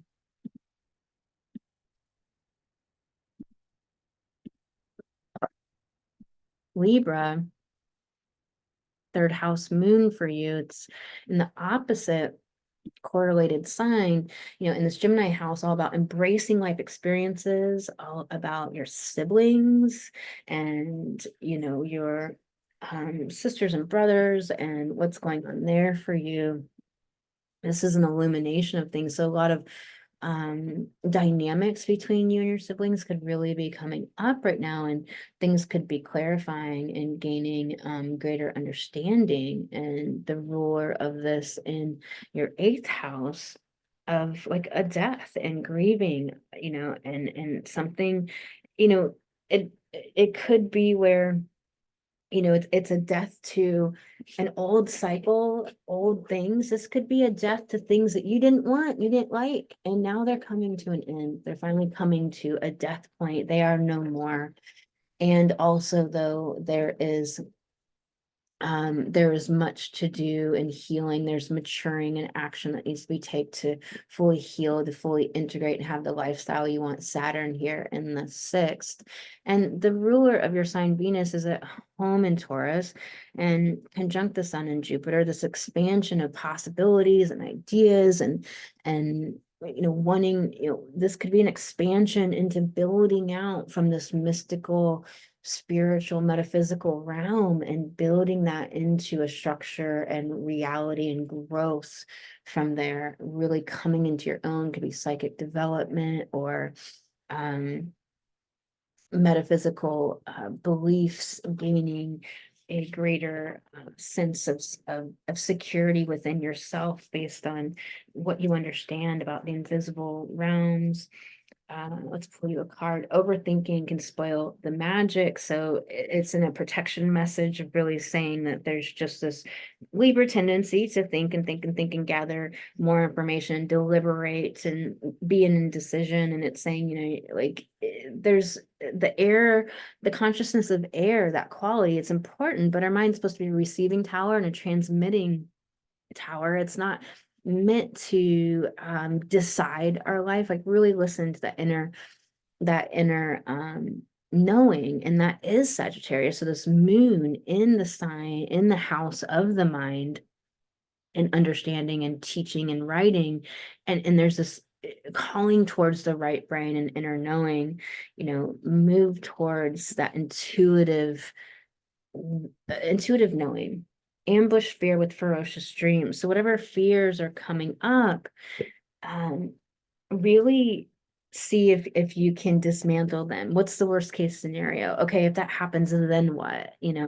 What's really going on underneath it, and just dismantle them. You got raw intuition, raw intention, and this is about letting it be messy. Stop trying to make it be all nice and tidy. That's not real life, and that doesn't give things a chance to be art. Art that is beautiful is not tidy, and often what is amazing is very electric and different and unique and inventive. So it's allowing your intention to be ragged and raw and messy and wild, like that feminine wild, instead of trying to like curate this like tailored and manicured like perfect thing that is not real. You need to get your toes in the dirt and get the sun on your face and get the wind in your hair and live the amazing life. Smell the salt of the sea. Sending you lots of love, Libra. And you can book an astrology reading at empoweredwomenrise.com.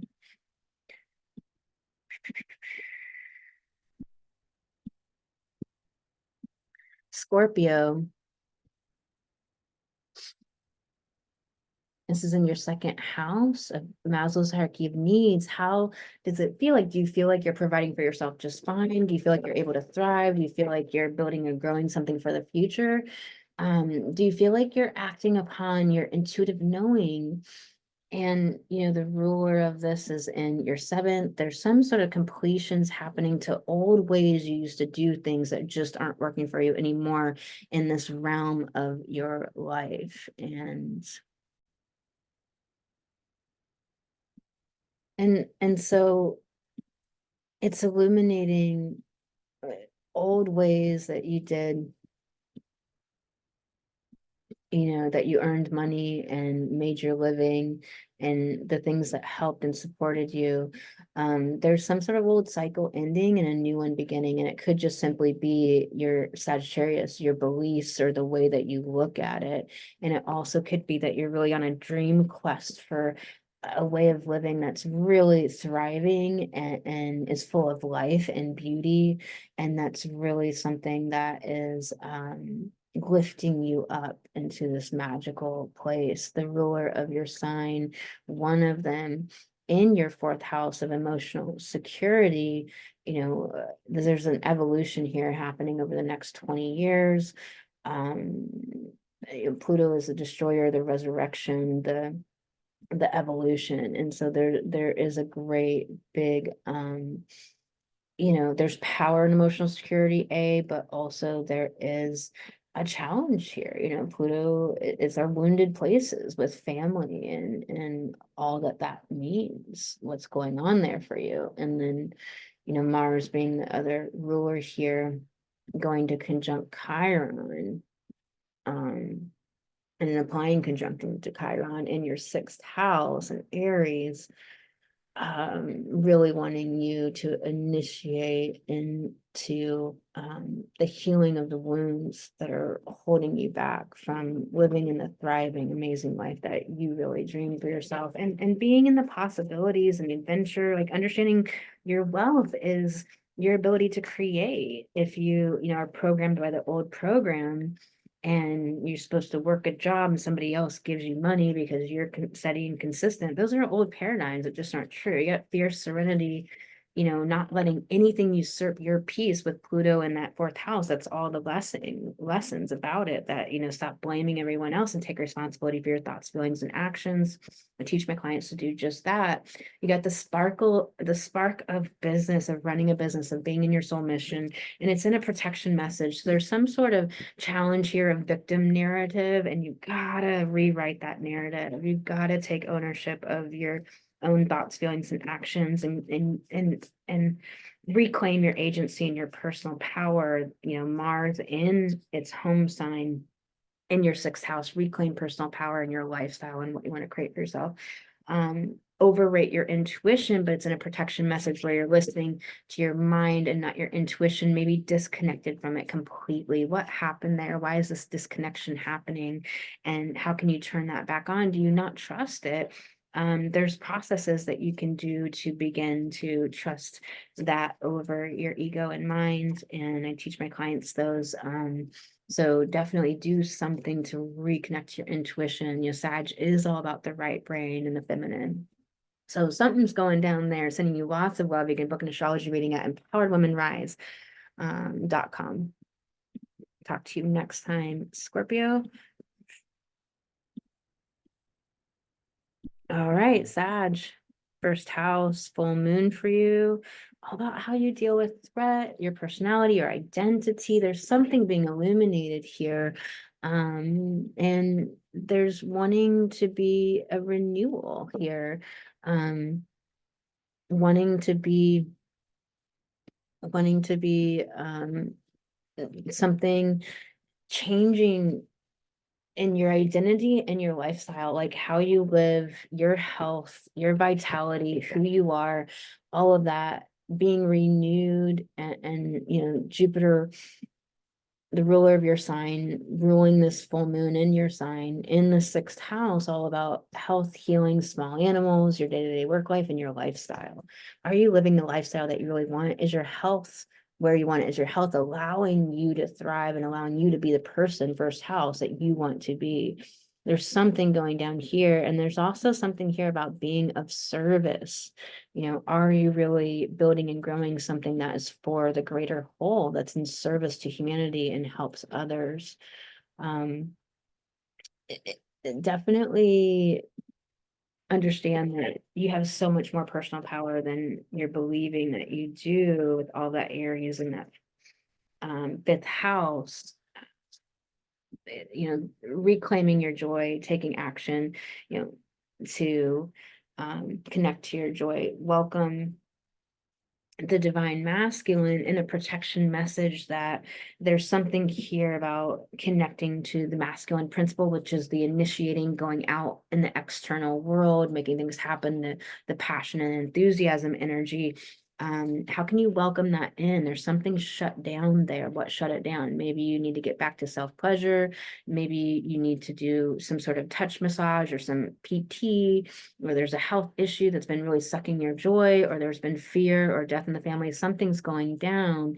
And what is that? You got changes, and this card is coming up a lot for everyone, where it's the way you narrate changes. Are you narrating them fearfully that the other shoe is going to drop, or are you saying like changes are good because life is constantly changing? There is no evolution without change, but that's unfamiliar often. Creator Earth, it's again in a protection message. All your cards are in protection. There's something here where it's like you don't believe you can create your reality. Yeah, there's a depression energy here. There's something tough. So maybe there's some need to grieve and loss. And are you working with your emotions? Do you know how to process those? Sending you lots of love. You can book an astrology reading at empoweredwomanrise.com. And I'll talk to you on the next video of Sag. All right, Capricorn, this is 12th house full moon for you. Hidden enemies, past life stuff, karmic momentum, either coming to a close if you actively seek to heal it, or rippling out into your life in ways that are not necessarily so helpful. And you have, the opposite sun in your sixth house going through here for Gemini season. And we have all of the Taurus planets here and ruling this Sag new moon in your 5th house of like making your goals happen. But this 12th house stuff is like completion, cycles ending, challenge, difficulty, like karmic momentum from the past that can really maybe hold you back if you don't understand what it is, or there's some sort of thwarting. This is the house of hidden enemies, so it could be a thwarting of some kind that you're not even aware of, or maybe you're in a relationship with a narcissist and you don't know it. Empaths attract narcissists. The light attracts the moths. And a lot of people can like literally be swimming in a soup of narcissistic, manipulative types of people and not even knowing it, and literally like recommending them to other people. It's interesting here. Like, what is Jupiter wanting to expand? This could be children and romance. Like maybe you're waking up to a romance, but you've got to heal the past and the old karmic stuff around relationships. So there's a lot going down for you, Sag. You can book an astrology reading at empoweredwomenrise.com. Let's pull you some cards. You got feed your artist. So it's wanting you to dream and dance and play and do the things that spark your creativity. Go out and have new, interesting experience. Really stimulate. This is a Gemini sun. Stimulate new possibilities with having new experiences and bringing stimulus in, bringing input in. You are light, but it's in a protection message. And it's saying that you're forgetting the power you have to bring light in. Sorry, and I think I said Sag, but this is for Capricorn. Capricorn, like you're forgetting the light. You can get curmudgeonly, you can get tied up with time, you can get kind of like stuck and just drawn down into and forget your joy. But you got to bring in that fierce serenity. Everybody's kind of getting, a lot of signs are getting this card of like, protect your inner peace, protect your joy. Don't let things usurp it. Like just be unwilling to let anything come in and kick you off track. And you got to be fiercely protective of that. Sending you lots of love, Capricorn. I'll talk to you on the next video coming out on the 24th of May. All right, Aquarius. This is 11th house for you. 11th house full moon here. So this full moon could be illuminating like who's a true friend and who's not, who's really in your corner and who's not. And this is the house of benefactors and positive things happening, of hopes and dreams, and also, of bringing your gifts to the world, of being powerful, building your audience and growing. And the ruler of this full moon in your 4th house of emotional inner security, and Taurus here meaning asking you to be self-reliant in your inner sense of security, where it's not based on external things or other people or your relationships or your family. But that can be hard, and this could also be challenges to family with Uranus here, like disruptions to family or deaths in the family, or difficulties happening, people not getting along, or just different dynamics going down with the sun in your 5th, lighting up your 5th, saying make your goals happen. But Pluto in your 1st, all about like this evolution of and starting this complete new cycle of who you are and what you're going through, and who you see yourself are as identity and personality, really going through evolution, death, rebirth, fear of being that self, or stepping into the power of being a unique self in this lifetime. So a lot going down here. I could say a lot more. The ruler of your sign, Uranus in Taurus, co-present with the rulers of this full moon in the 4th. It's shaking up this 4th house. So, you may have dealt with issues with parents, sick or dying or coming to the end of their life, or you like healing old trauma from parents, from childhood wounds. And this can be really gaining greater and greater levels of inner sense of security, emotional empowerment, emotional mastery, digging deeper into your personal power. You can book an astrology reading at empoweredwomenrise.com. Let's pull you some cards, Aquarius. celebrate your wins. So it's really important to like honor all the amazing energy and effort and work that you put into things. So many people have a hard time with it. They don't really know how to do it and to really be real about everything they do. Sometimes I just list everything that I've done to work towards a goal, and then it's like, damn, sometimes it's like, damn, I don't know anybody that does like this fucking much stuff, but like, and I've done amazing shit and within the most like ridiculous fucked up circumstances. So it's like, make that list and show yourself like how amazing you are. Overrate your intuition. So like, get out of your mind. That Aquarius is very cerebral. It's an air sign, but you can sometimes not value intuition and the water aspect, the inner knowing, and you can sometimes, not listen to your intuition because your intuition is different than your fears and your wounds.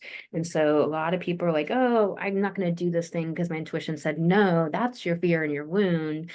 You got the intuition to do it, but your fear swung in and is stopping you. And then your mind, like immediately the mind swings in and just talks you out of everything your intuition knew. Like the mind can come in a nanosecond. You've got to really differentiate between your wounds and fears, your mind, and your intuition, your true intuition. It's in a protection message. It's saying that there's a disconnection. There's a lack of really being tuned into your intuition and like connected to it, believing in it, honoring it, having a relationship where it's a leading.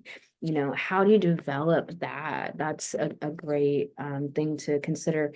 Prosperity sisters are happiness and joy. So it's talking about like happiness and being in that higher frequency, and how prosperity and wealth, that like wealth is creation. Prosperity is also like being able to create what you need in wealth and abundance. And so it takes that higher frequency. It takes like connection. For me, it's not joy, it's more like focus and resolve and determination. And so, but what gets me to there is joy. So it's like use joy to bridge the other, or the other to bridge joy, but being in the higher frequencies of life, but not through toxic positivity, through actually managing your mind through thought work, and being emotionally and powerful through emotions work. So sending you lots of love, Aquarius. You can book an astrology reading at empoweredwomenrise.com.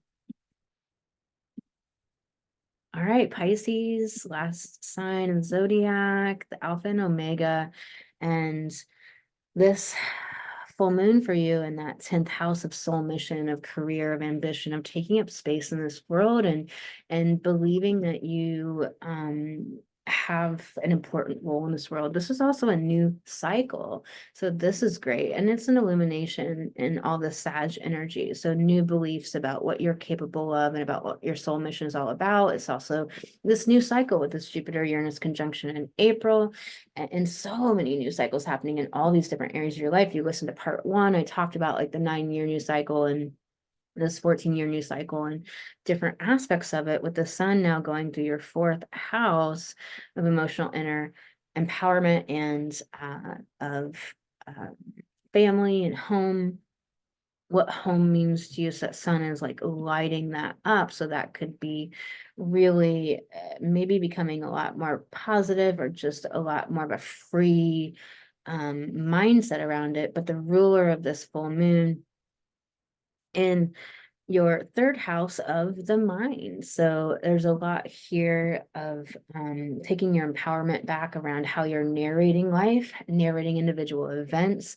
And are you narrating them in a way that is effective, that's productive? Or are you narrating them in ways that makes you a victim and disempowered? Because that Pisces can get into that victimhood and disempowerment. That is the challenge with Pisces. And the ruler of your sign, this Jupiter, is ruling this full moon in Taurus, in that sign that sextiles your sign, sextiling Neptune, the other ruler of your sign, in your 1st house, with Saturn co-present in your 1st house, which is maturing your sense of who you are. Saturn is dedicating you to who you know to be, who you're here to be, and Saturn is helping you dismantle everything that's not like truly a soulful version and connection to who you are, who you're meant to be, what you're here to do. And then this moon in this 10th house of soul mission, like bringing some powerful thing to humanity, with Pluto going through your 12th,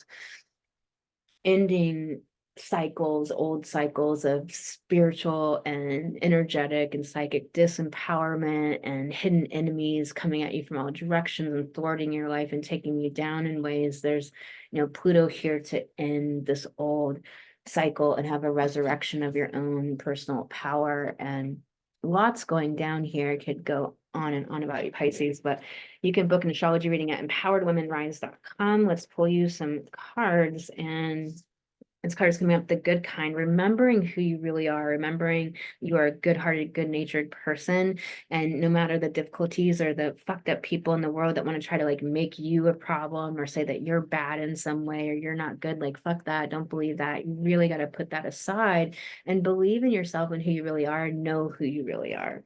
You got the spark of the creation, like the spark of business, but it's in a protection message. So it's saying like sometimes, your joy is kind of zapped from really digging in and really being in that passionate place. And it's something that you got to dig deep and connect to the passion, connect to the why behind what you're doing, and connect to what makes you excited and happy and able to focus and be determined and resolved to accomplish. You got inflow with money. I think this came up last time for you, Pisces, too. And it's just like you have the ability to create money. You have the ability to scale and make more money if you are making a level of revenue that you already want. You have the ability to be prosperous and to reclaim wealth that women have only been able to build wealth in the last 50 years. Men have been able to build wealth for 2,000 years. But in this 50 years, women have become millionaires and billionaires and world leaders. And so we've done a lot with a very short amount of time. And, we're here to change this world, to reclaim the empowerment of all people, and to recreate an egalitarian society in this earth, a partnership model of the world. And wealth is how you make anything happen in this world. Money doesn't mean shit. It's what you can do with money, and really understanding that when you have money, then you have a voice, then you have power, then you have empowerment, then you have, the ability to make things happen in real, tangible ways, instead of this performative philanthropy that a lot of people are doing. That's just bullshit, or optics to make them look like there's something good. Like you can really do a lot when you make money. You need to be a woman who's making money, and you have every ability to. You also have abundance and so much good stuff coming in.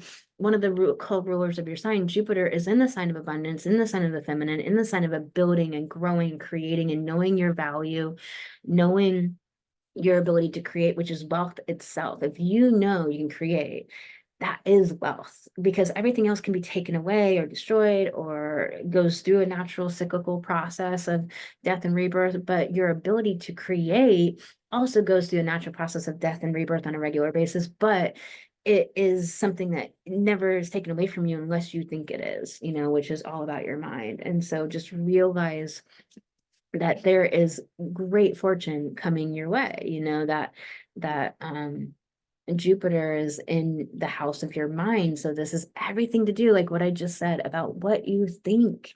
And all of this Aries is in your second house. And so this Mars is in your second house, and Mars is helping you to initiate and take action on building and growing things that are sustainable. And Jupiter and Uranus and Venus and Mercury are all here in your third house. Like you gotta narrate things in a way that keeps your passion alive, keeps this resolve and determination and focus alive, and believes in what you can do and what you can create.